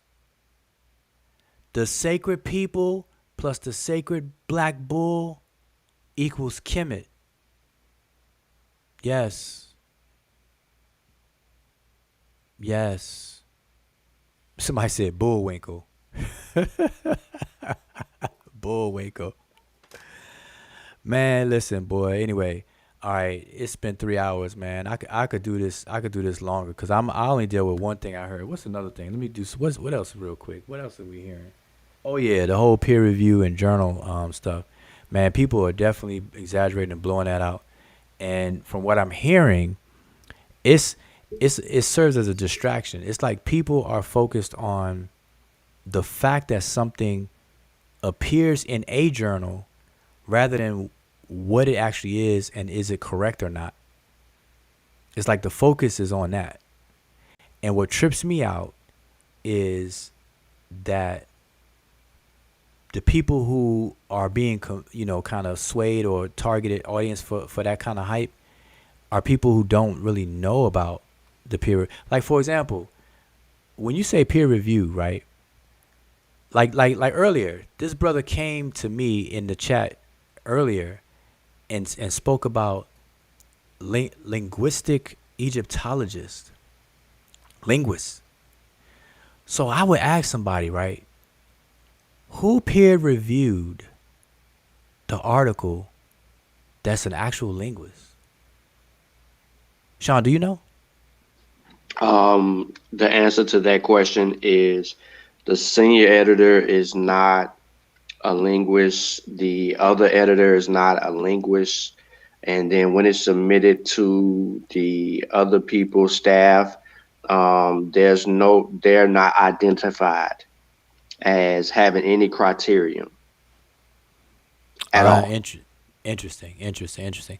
So when people come at me or the brother Asar or the brother Sanjetti on this question, and they always ask, is it going to be peer reviewed before a language, peer reviewed before a linguist and stuff like that? Why don't they ever ask that about the other stuff? Like the one that shows up in the journal that's being talked about. Did an actual linguist peer review it or review it at all? And then what was the review? Like what was the review? Like what was The it? Was it format. reviewed just to what was it reviewed to see if it was 25 pages? Was it Yeah, that it reviewed met to the see if it was criteria that it was done in Microsoft Word? What about the and the font. screenshot images? Listen, let me show y'all. Let me do this. Let me show Yeah, he y'all couldn't an use example. Sesh. I found that unique about that whole thing because I said that yesterday. I said, man, if this was me and I was presenting this stuff, Ujawu would have been yelling at me. Emmy Ken would have Nah, been it yelling wouldn't. at me. And look, and I'm not a journal. I'm not a journal. And if you would have gave me something like that, that wouldn't have made it. That I wouldn't have know. made the cut. That wouldn't have made Cause the cut. you was like, nah, this ain't even your translations, bro. Like I said that. I said I was putting together that presentation and I had the translation in there from Mobanga. And you was like, this ain't your translation. Fix it. Exactly. It's not gonna cut it. And listen, I'm not an institution. I'm not a journal. And I know better than that.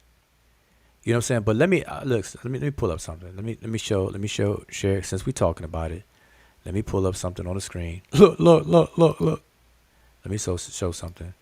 Where is it at? Oops, nope, that's the wrong thing. Here we go. Here we Wolf for go. debate said Reggie gonna do a video saying you disrespecting cattle culture. Yep. Well, if that's the case, oh, this is another thing I'm hearing. I'm also hearing that now I wouldn't even classify it as disrespect, but I know in way people use the word disrespect. I'm hearing that the brother Reggie's disrespecting Egypt altogether, saying that the pyramids, they got religious, they lost the war, and they did this because of X, Y, and Z. They said the Hmm. God lied, Amun lied, and all this and that. I mean, I'm hearing a lot of stuff, So I mean, if we gonna do all that, but let me show y'all. Let me show y'all the difference. Let me show y'all the difference. I'm gonna show y'all the difference,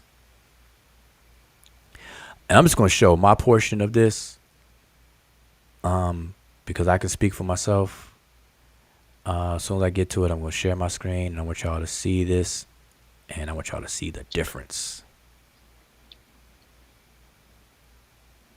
I want y'all to see the difference. I don't know how he don't have Sesh.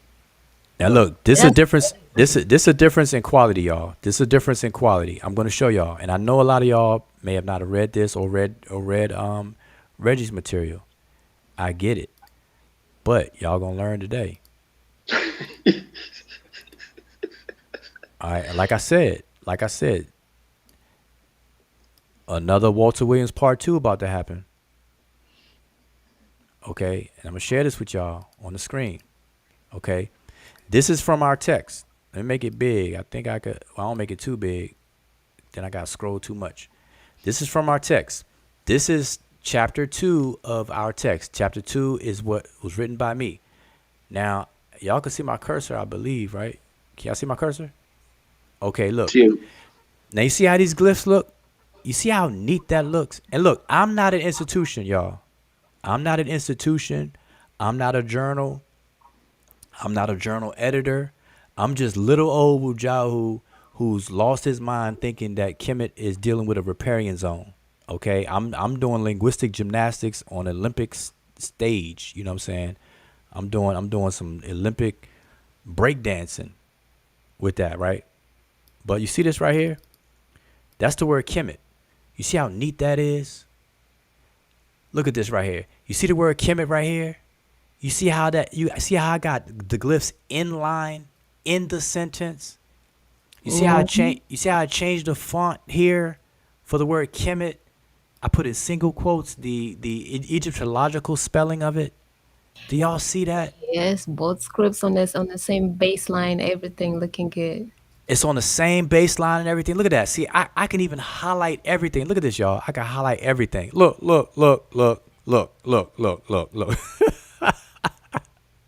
You see the Greek? There's no screenshots.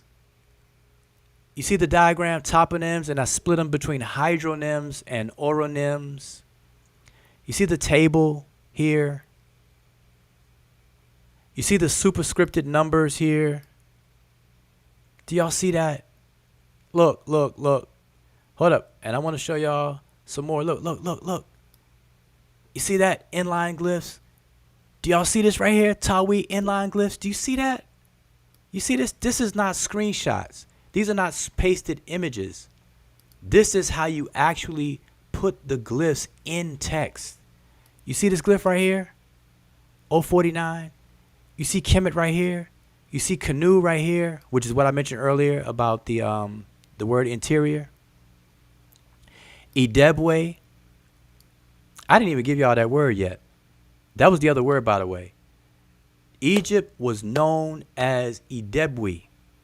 Idebwy, which means the riverbanks. It's a masculine dual word, which means two riverbanks. That was the name of Egypt. So how? Listen. Interesting. Listen. Look. How can Riparian be so far-fetched when the actual name of Egypt before it was Kemet was also called Idebwy, which means two riverbanks? I mean, do y'all see what's going on here? Just piling up.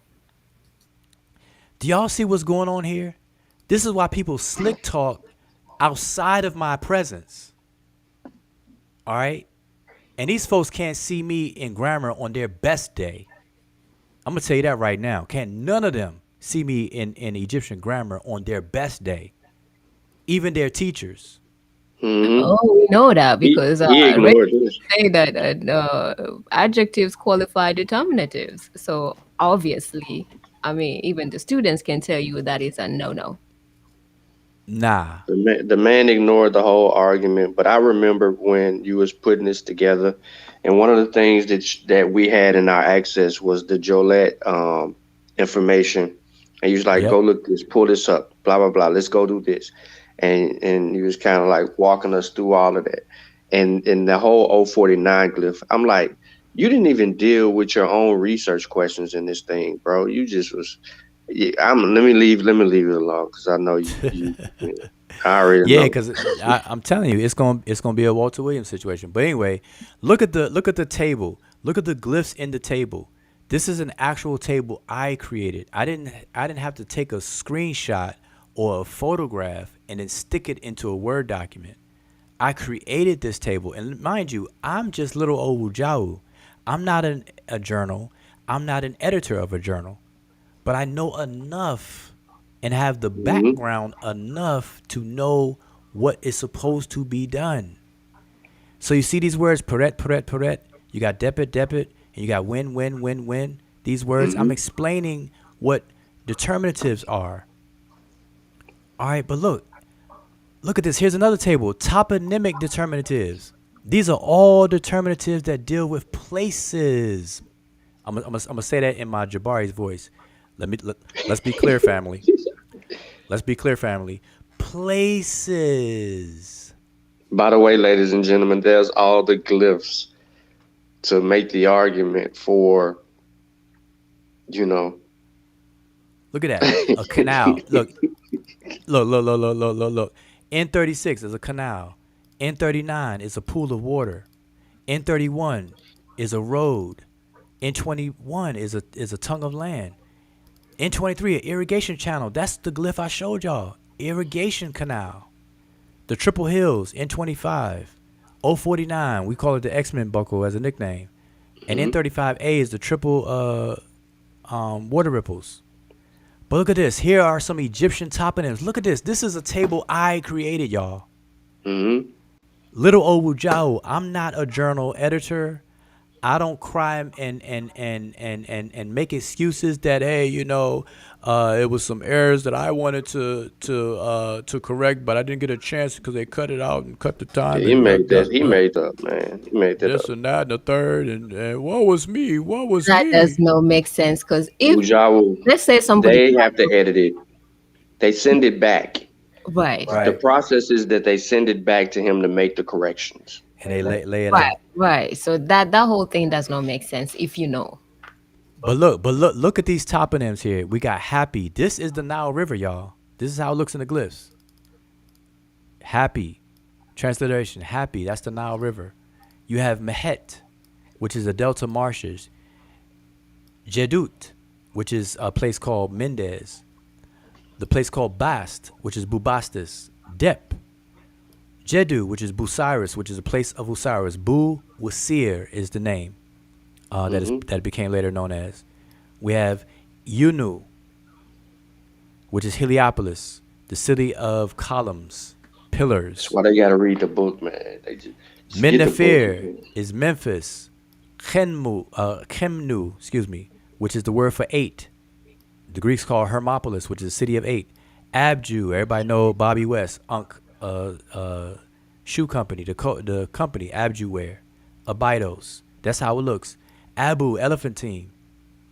Anyway, to keep on going, look at this. Look. I'm just showing y'all. Look at the glyphs, the remage. I'm just showing y'all the formatting. I'm not even getting into the context. The formatting. This is little Owujau's formatting, not a journal editor or anything like that. Y'all see this? And look at this. This is how you center and line up an image. A reproduction. Look at the glyphs here. You see the glyphs here? Remage. The remage. The Chimehu. The Nehisu. The Amu. All of that. And look, the superscripted citation from Giovanni Battista Belzoni's Egypt race portrayed in the Book of Gates. That's what this is from. This image. And you're supposed to put the superscript after you finish thing. But anyway. We definitely need to contrast that after this. So but look at the diagrams. Everything is neat and clear. We're dealing with relational adjectives in this section. The two types, substantival forms and prepositional forms. And then I break it down. And then look what I show. Look. Saket, field. Saketi, one relating to a field, a farmer. Wepwet, message. Webweti is one relating to a message. We simply call it a messenger. But my point here is look at the formatting. The arrow is pointing. It's clear. Everything is crystal clear. Look at this here. Inline glyphs. Look at this. A whole glyph and citations. Hold on. Go back up. Right there. Stop. We draw further attention to the last above example. All right. Kemet. Now you typed all of this out. Now, in his article, is copied and pasted or screenshotted and All right, well now you ain't, we ain't gotta get into it because we're yeah, I gonna got him. I'm gonna deal we're gonna deal with all of that stuff. We got to commit to you anyway. I just want to show you all because I know people want to pretend that our book doesn't exist and stuff like that. So I'm sharing some of it on the screen. Look at this. Look at this table here. Look at this, y'all. Look at that. Egyptian toponyms Yeah. versus Egyptian demonyms. They don't know what I the demonym is. I know good and well people don't even know what a demonym is. Get the book and you'll see where I explain it and break all this stuff Yes, down. it was right at the top. So notice how the book is structured. So things are being mentioned, but prior to whatever is being Look at mentioned, that. it's already been told to you. So this is actually telling you step by step how the whole process works. So you're not going to be lost anyway. And that's why this book is really, really recommended for people. Exactly. This is how you write, y'all. This is how you actually write a article or book. This Yeah, is you're just one supposed to chapter we walk them consider through a it. book. I mean, when you go So back and y'all you see that look, anyway. when So you look that's at it, enough. Y'all get the book. Listen, yeah, y'all get the book. Here, abstract it. Look, I'm breaking it down. When I mention it, I show it. Listen, y'all, I'm not gonna do the thing where I'm gonna speak about my own stuff. Y'all get the book. It's available on Amazon. It is available on Amazon, and you all be the judge of it. You all can compare and contrast. This work right here is done by Little Wujao, not in a journal, not peer reviewed by their peer reviewers, any of that kind of stuff. But I want y'all to compare and contrast. I Not bet just you, I not just bet the you if you quality of the sent it to them, form. if you submitted it, they would accept it. Oh, Yeah, I yeah. Oh, mean, listen, definitely. we could have listen. We could listen. Y'all don't understand the history of the Pan African Journal over there anyway. With the breakup of the board and how He's a, Issa Jahi Issa, excuse me, and yeah, and and and Fairgy. um Faraji and all them, how the board was broken up and stuff, and how people stopped supporting it. And they were, calling for did a call for any kind of papers and stuff. Man, listen, y'all don't understand that we could have submitted this in that journal and got all of this put in there. This is over how many pages? This is 93 pages. They have a limit cap of 25 pages, and we could have separated each of our sections to get it entered in full because it would have been three. Myself, what I'm sharing is my portion, but Sanjetti's is in here. Osar has two. His thing is up here, and even Asar's Same. Mm-hmm. look table. He's breaking down Chicam, Kweke dialect, and then Kweki, and then Kekwi dialect, Chiluba, and then the correspondences. Look at the glyphs. Look how neat this is. Y'all see this? Look, people don't understand. Moret, black cow. Kemet, black cow. People act like we don't know this stuff. This is why it's frustrating. This is why y'all hear frustration in our voice sometimes and everything. Anyway, that's enough of that, y'all. So I ain't. Yeah, but could you just go up to when you were sharing, I think on the top of the very beginning of your part, just wanted to mention something real quick. All right, you said the very beginning. Yes, where you had Kemet, the glyphs and whatnot. All right, let me show it again. Man, I mean, like when you look at what they couldn't accept that like that. Nah. All right, there you go. Okay, so yeah, I just wanted to make sure that people understood, like when you start off that very first sentence where you're saying, considering the two hypotheses on the meaning of the place name Kemet as outlined. So just notice that it is very clear. I mean, we could go from the cover itself. The cover of the book tells you what it is. So they're not actually trying to figure out what Kemet means, but what the place name, the toponym Kemet. So you're not confused about other Kemets, but the toponym, the place name. Now, when you go to other, Nah, it's right here. I go straight straight for the into it. juggler right there. Right. So it's very clear that it is not talking about other Kemets. Now, But Jawu, somebody else figured out that. Sorry. Go ahead. no, Emicat. I just wanted because I want to stay on your point. The opening of your chapter deals with two hypotheses. Go find that in that journal. He's talking about his peer review. Say Go it find again. me his hypothesis. Okay, in the opening of this chapter, you said considering the two hypotheses on the meaning of the place name Kemet, outlined in the introduction, right? Yep. Go show me Reggie's whoever ain't read it, go look at it and somebody tell me where his hypothesis is. But look, let me read it. Let me read it to y'all. I know y'all can read and y'all can see it on screen, but let me read it like how I would say it, because I wrote this. Let's be clear, family. Considering the two hypotheses on the meaning. Now let me stop. But considering the two hypotheses on the meaning of the place name Kemet, as outlined in the introduction to this volume, this essay will focus on the understanding of toponyms, their derived demonyms, and the consequence that this understanding has on the two aforementioned hypotheses. Do y'all see that? I clearly outline what I am doing in my essay. Clearly, that will serve as a semi-abstract, which is really just a summary of what you're about to do or what you are doing in the work itself. And that's what I lay out right here. I'm making an antecedent or anaphoric point back to the introduction.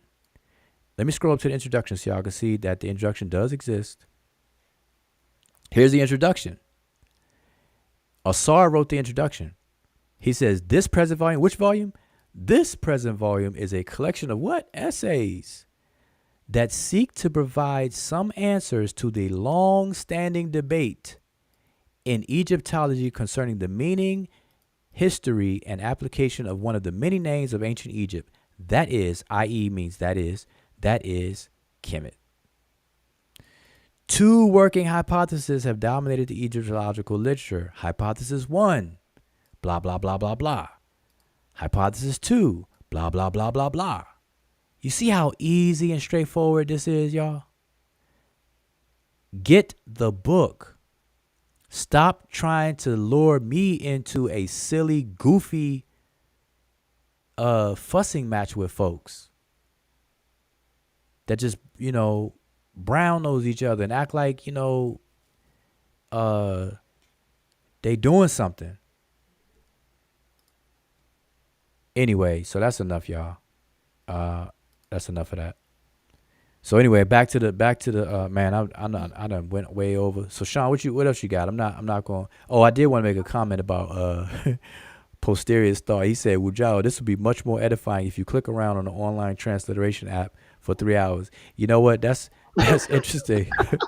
That's interesting because we could do that. We could go to the TLA. We can go to the TLA and click around all day. We could do that. I could certainly do that.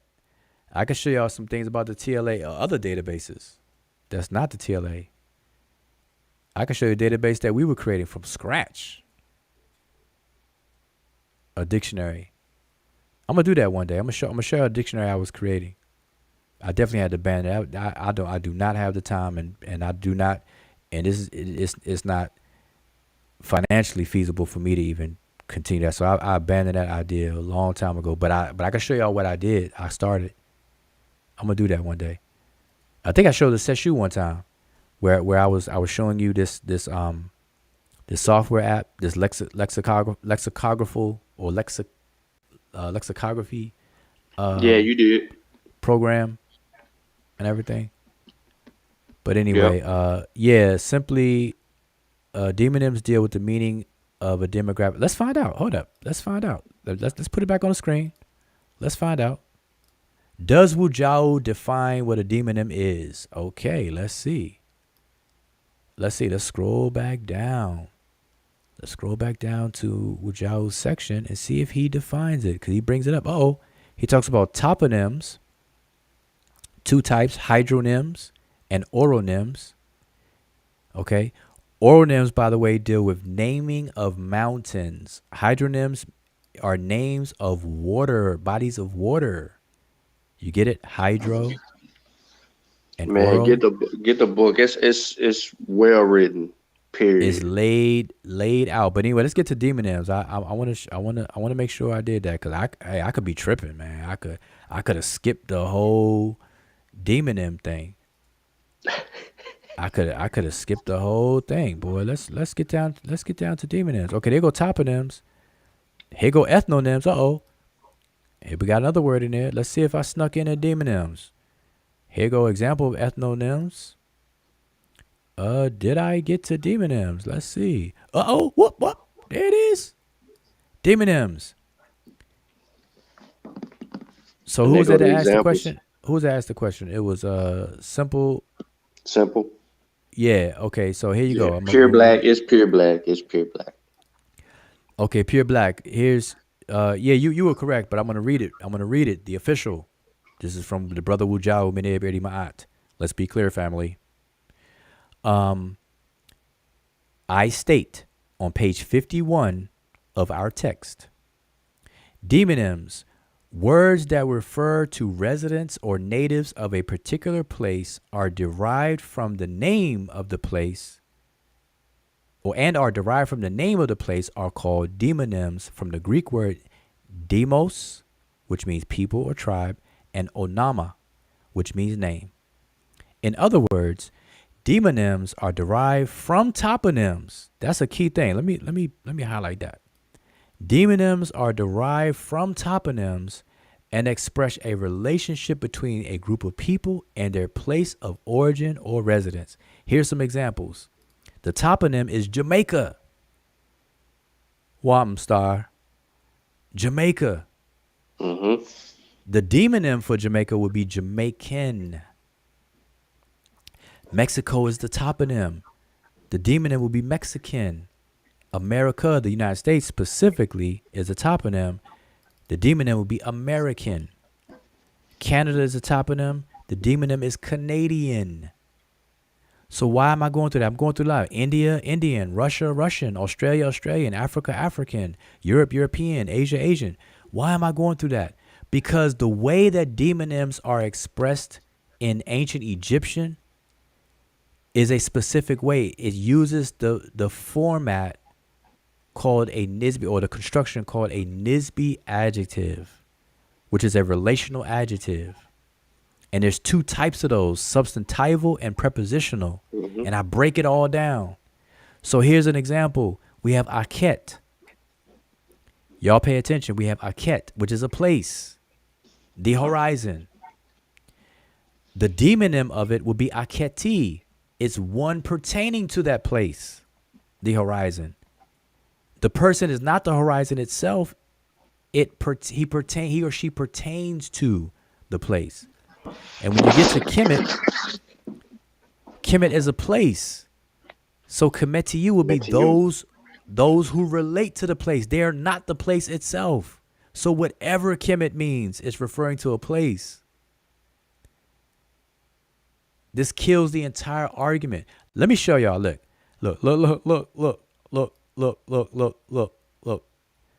Let me show y'all what kills the whole argument. I'm going to tell y'all a secret. Emmy Cat kind of let the cat out the bag already. I'm going to tell y'all what kills the entire argument before it even started.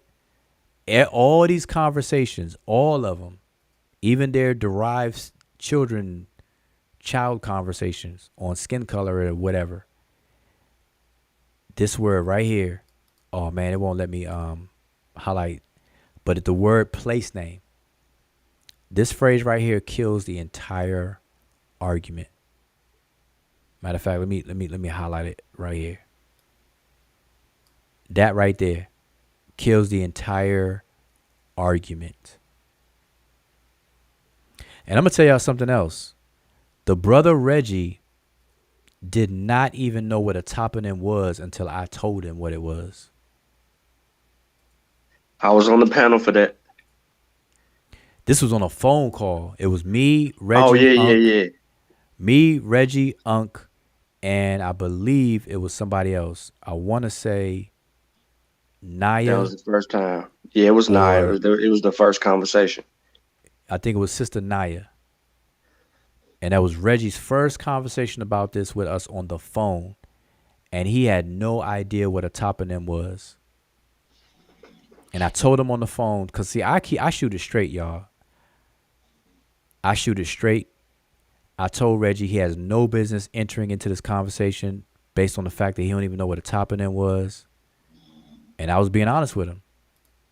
Yeah, and he definitely didn't pay attention because his whole paper is not even about a place name. It's about he don't even specify what Kemet. He just says on the word Kemet as if there is the word Kemet. So I don't even know what kind of peer reviewers you have who will actually say that you actually trying to rebut a paper, but actually not even talking about what the paper is talking about. That wouldn't even get through the door. Forget all the other errors. You're actually going to make up an argument and then argue it up with yourself on a freaking paper and put it on a journal. So that is crazy. Oh man, listen. It's the tough truth. It's the tough truth, man. That's why I can't do nothing but laugh, because I'm like, man, people don't even realize what scholarly work look like. And look, this is what I share with y'all right now. Get the book. Hold on, let me put the picture of the book up because I want everybody to support and get the book. And that's the problem, man. People are not reading, but they want to come and ask questions. This is the book, y'all. This is the book. Get it. It's available on Amazon. And it's not breaking the bank or nothing. It's how much is it? $19? Nah, it's like $14 now. Get the book, y'all. It's 93 pages. It's 93 pages. It's me. I have my essay. Sanjetti has his, and Asar has two. And that's Amazon doing something. But yeah, I would absolutely get the book. There's no reason for you not. That's why I bought 2 copies. Get the book, y'all. Get the book. Read the book before you try to ask questions. And that's just reasonable to ask. Because listen, the brother Garfield, right? The brother Garfield wrote a book, The Misconceptions of the Hebrew something, right? And the amount of time he put in writing that book, the proofreading, and all the stuff he did, he published it. Now imagine if somebody who never reads it steps to him and start asking him a bunch of questions where if they read it, they wouldn't have had those questions. You know how frustrating that would be? That would be frustrating. It's all outdoors. And that's what people don't understand. That's why you hear it in our voice.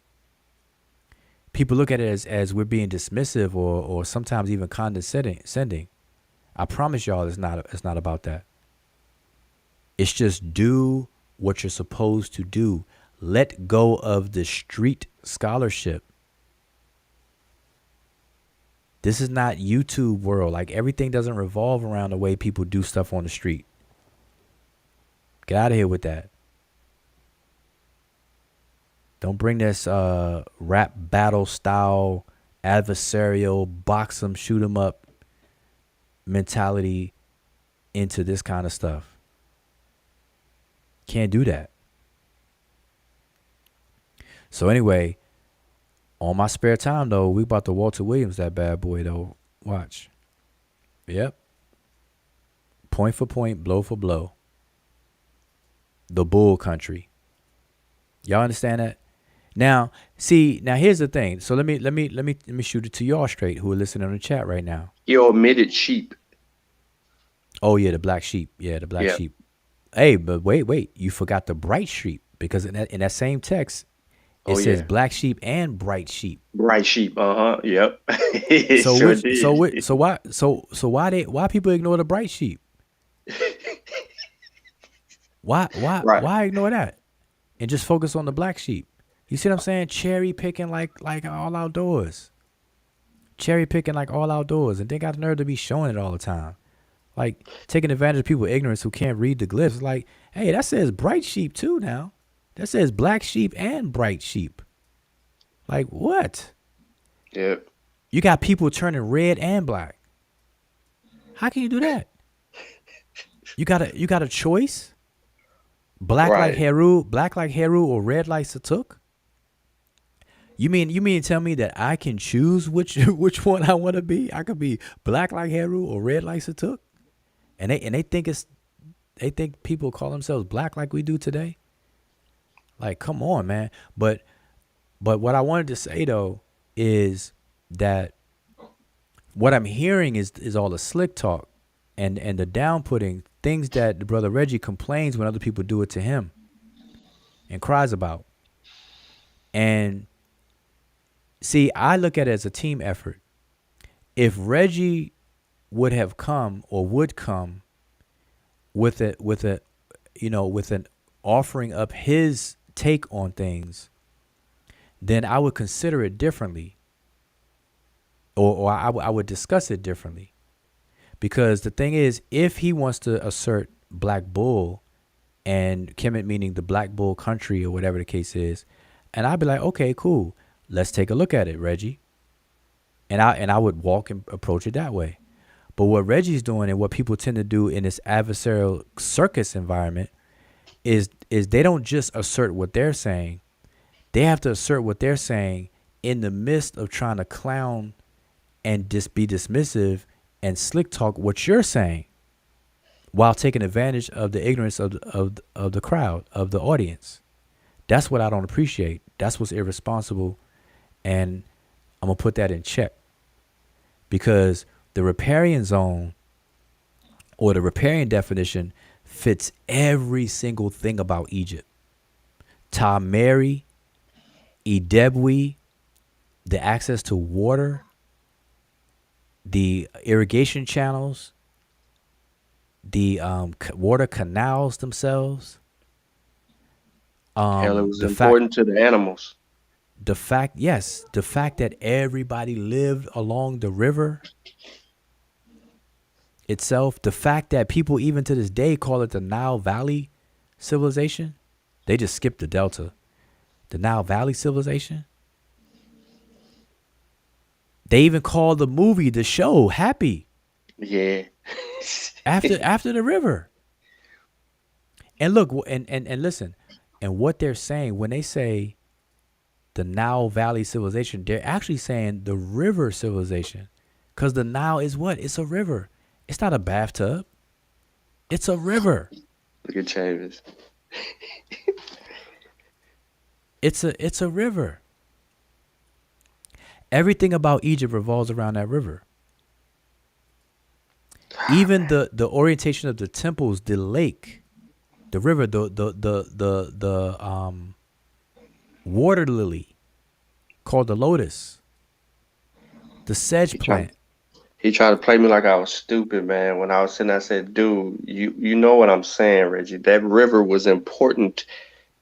He was so dismissive. I was like, dude, you cannot sit here and say that everything depended on it. And then, well, you'll get into it because he exposes himself.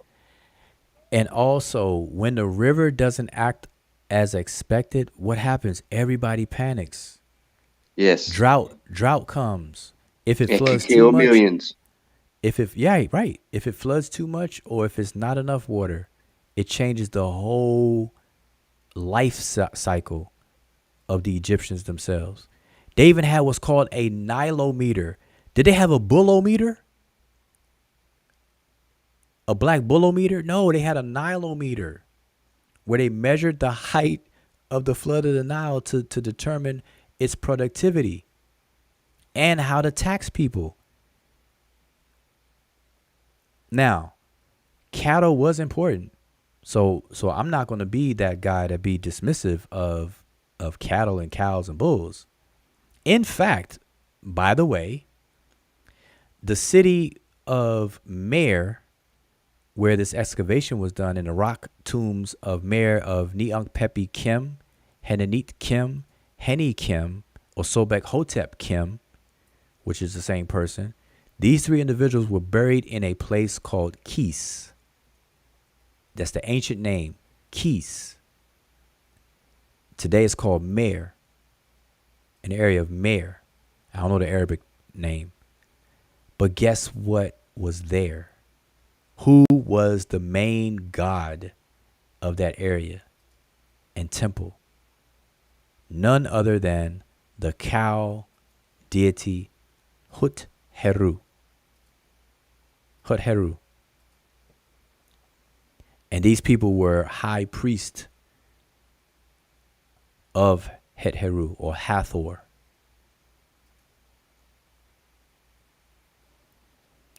Anyway, so I will leave that, and I got 4 minutes. We can close out. I'm trying to see anything in the chat that I need to pay attention to.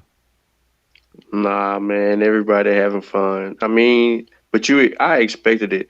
Like most of the people that pay attention, that have been paying attention to the conversation, are, at least trying to learn, even in the midst of the confusion, and just trying to stay afloat and learn from both sides of the argument and actually extract things. But a lot of the people that I see that are commenting have been a part of the discussion since the discussion broke out initially, and either have the text, or been following along so long from different platforms that they know the root of the actual conversation, and despite the diversions. So yeah, I just wish everybody would like just get the book. I mean, when y'all dropped that book, it was one of the best things. It's a good learning experience. It it helps people. If you're writing a book, it'll help you with your writing style or what you're looking for. How it's resourceful. It just more than just teaching you about other stuff that you didn't pay attention to.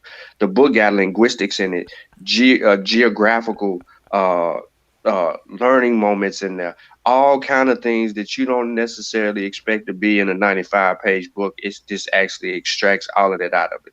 Culture, all of that is in this book. History, all in one book. You can't beat that. The script, all of that stuff, because everybody brought different elements. Like it's so crazy, and people just don't understand that just from even just the content of the book itself. There's so much that you could draw out of it. Like, because there's a thing about some people who actually add upon the body of knowledge of something, and then you have other people who are just good at opposing anything, everything and everything. And these are people like Reggie, because notice that this was a very, very, very great proposal that came through. And as a researcher, as a scholar, those are the kind of things that you hope for. Somebody comes in with something, and clearly it's something that that nobody has done that work. So it's not like they're coming in like, oh, this work has been done, but we don't agree with it. That's also good in its own, obviously. Depending on how that is argued, by the person who's bringing in that particular opposing argument.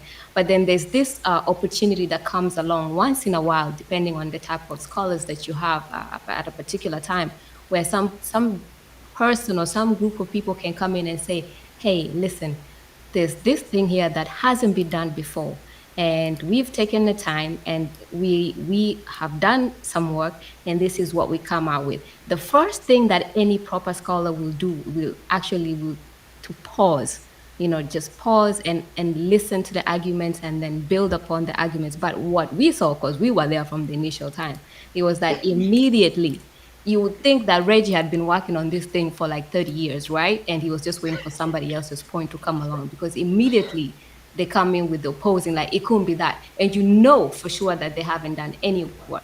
Now, this is it's monumental in a way that nobody has done the work to actually understand what the Kemet means in that particular, and when it comes to the toponym.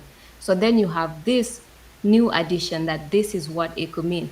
That is great in itself. And we know that there's some things that the arguments laid in, even with the just with the determinative itself, that everybody knows as charcoal or a crocodile scale or whatever it is, that and then you have also the other one that we call the X buckle, Those are things that actually the arguments in themselves will make you pause and be like, wait a minute, this now makes a lot more sense than what we know here. So let's see if, if this holds water. So let's read the arguments. But the first thing you see, and that comes from people that are just not scholars at all, is that knowing fully well that they have never looked at this particular topic, never weighed in on it, even in private, that they just come in and have an opposing view. And we remember the opposing view back then. And we remember how much the goalpost kept moving every time Asar, Wujao, and Sanjeti taught these people certain things. Oh, now we understand these are toppings, so maybe we can just, we'll stretch it a little bit here and then, and now we will move from this place and we come to this place. And we can tell right now in 2022 how much now that argument has changed. And that is not scholarly at all, because it just means that you're just an opposer. And anytime something comes along, your job is to oppose. So you will always change according to how much you need to oppose. And this is exactly what these people have actually shown throughout all this thing, because this is not their research project. This is not their research question. This is not something they spend time on and even spend time on their free time. It's just that every time they see a certain group of people bring that particular information forward, they get ready to play the opposing team. And it's just whack. Yep. Facts. Good stuff. This was funny as all. This comment right here. Put that in writing. Bows and hoes. I might write a little article about that. Bows and hoes. Hidden secrets of the Nile.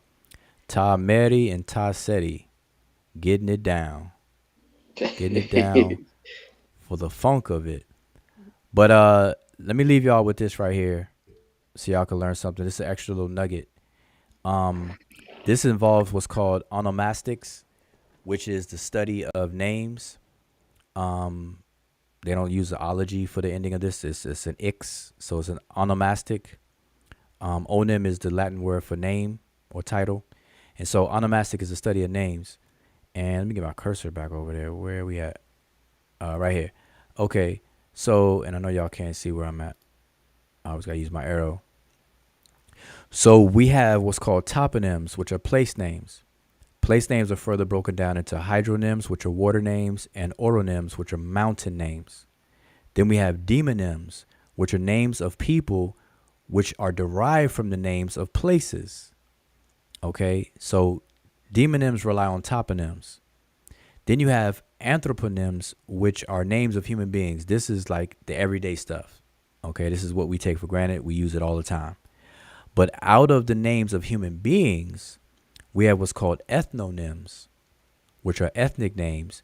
And then among those, you have two types. You have endonymic or exonymic. Endonyms are internally named, meaning the people name themselves. Then you have exonymic, which are externally named, which is what a name that outsiders give to a group of people. Okay, like China. The Chinese people don't call China China. Like even Greeks. Do y'all know Greece was not named Greece by the Greeks? Even the word Greek, it was named that way by the Romans, if I recall correctly, because Greece was called Hellas, and the Greek people was called Hellenes. Y'all fact check me on that. Hellas is the place, and Hellenes are the people. It's the Romans that called them Greek and Greece. Y'all fact check me on that. Check up on that on me. Keep me honest. So anyway, I just wanted to share that with y'all real quick, just so y'all can get that little thing. And then another thing I want to share with y'all. Let me share this. Wait. Look. Nah. Wait a second. I want y'all to get this as well.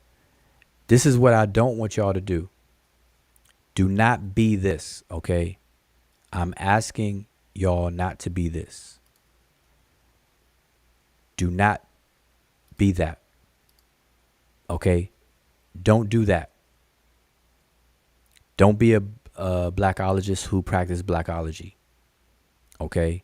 My definition of blackology is the anachronistic hunt or anachronistic hunt to make all things black by any means necessary. A blackologist is an anachronistic hunter-gatherer practicing blackology. I'm a blackologist. Facts. Me too. Don't do that. If you do that, you're not ready. And I'm going to tell you something.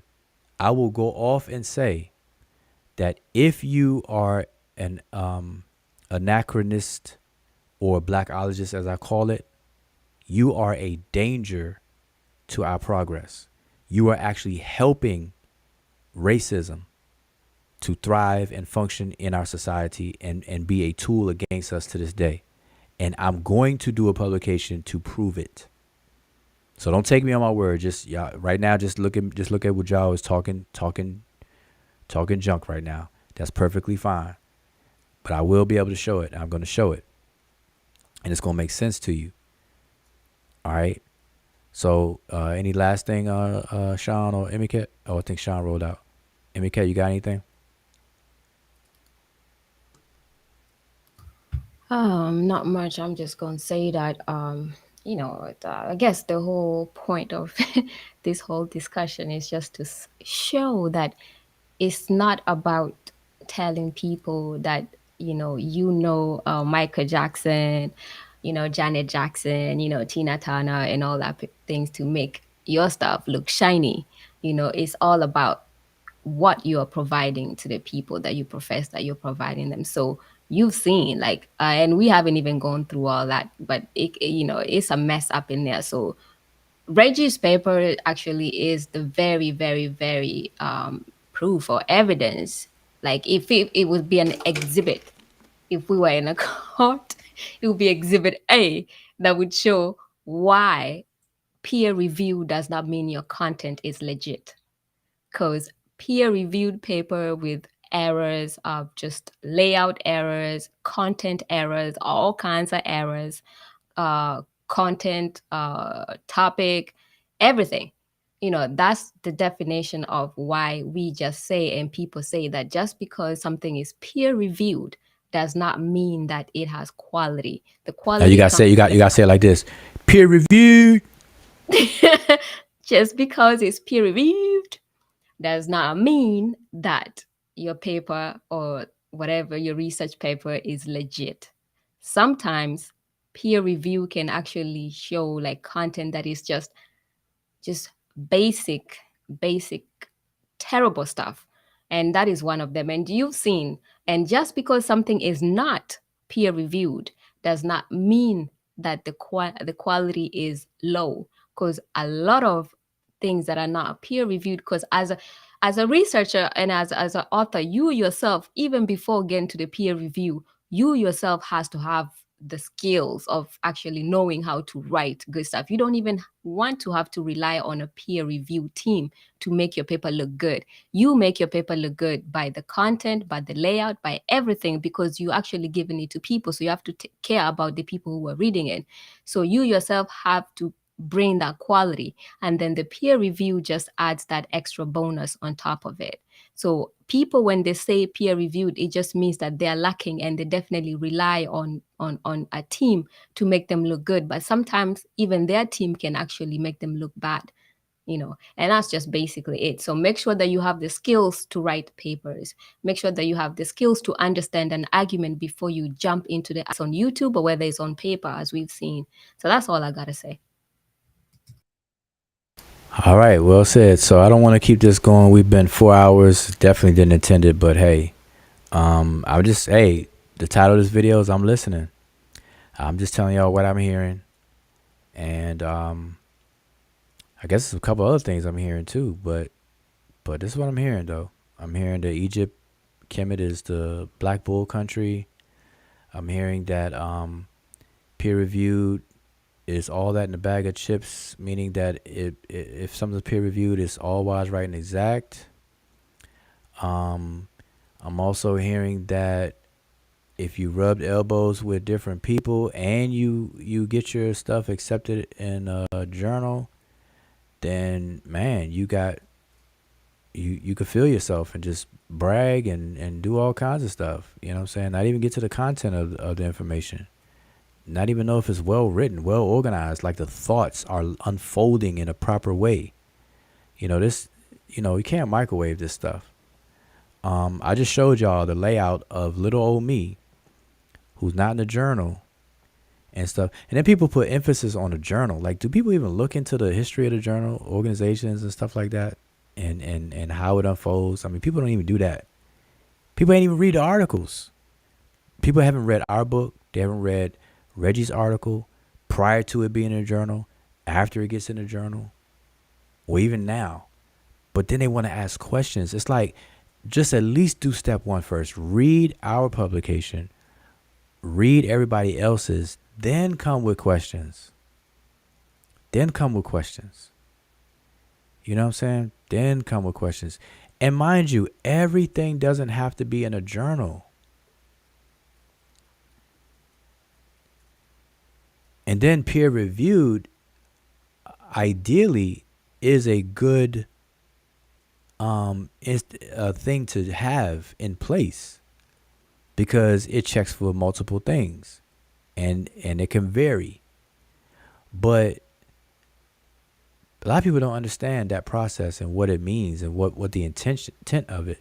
And there's a lot of corruption in peer review processes in different places. People complain about that process among bona fide scientists and medical practitioners and scholars as well.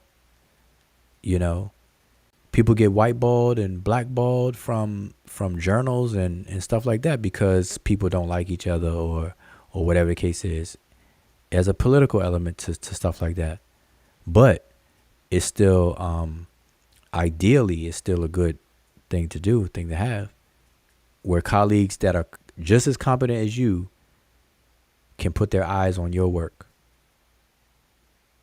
You know, put their eyes on your work. But a lot of the peer review process is not transparent. Like, somebody can say that something was peer reviewed, but they don't tell you to what extent. Like, you have anonymous peer review or named peer review, you know, this, that, and the third. A lot of that, like, people don't even know about all that. All right. So, and then also, check this out.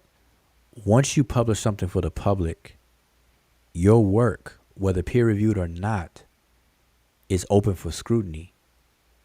So, something being peer reviewed and published versus something not being peer reviewed and published still faces the same challenges in the public. It's the public that has to read and absorb the information. The idea behind peer review is to keep the quality at a standard so that no willy-nilly can just flood the libraries with a bunch of garbage.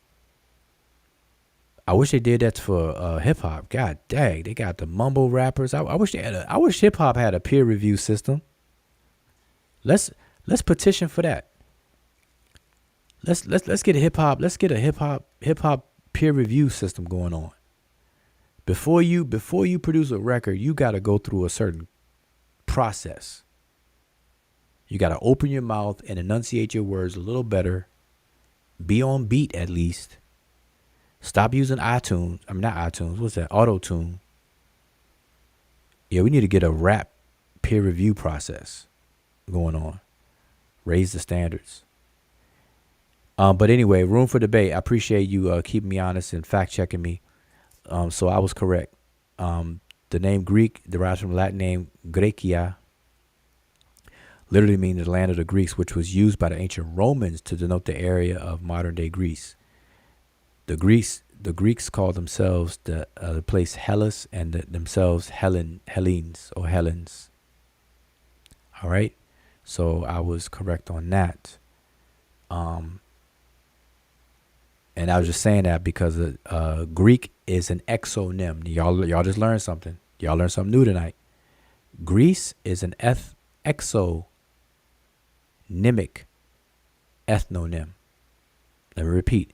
an exonymic ethnonym, meaning that the name was given by outsiders to the ethnicity of the Hellenes, called Greeks.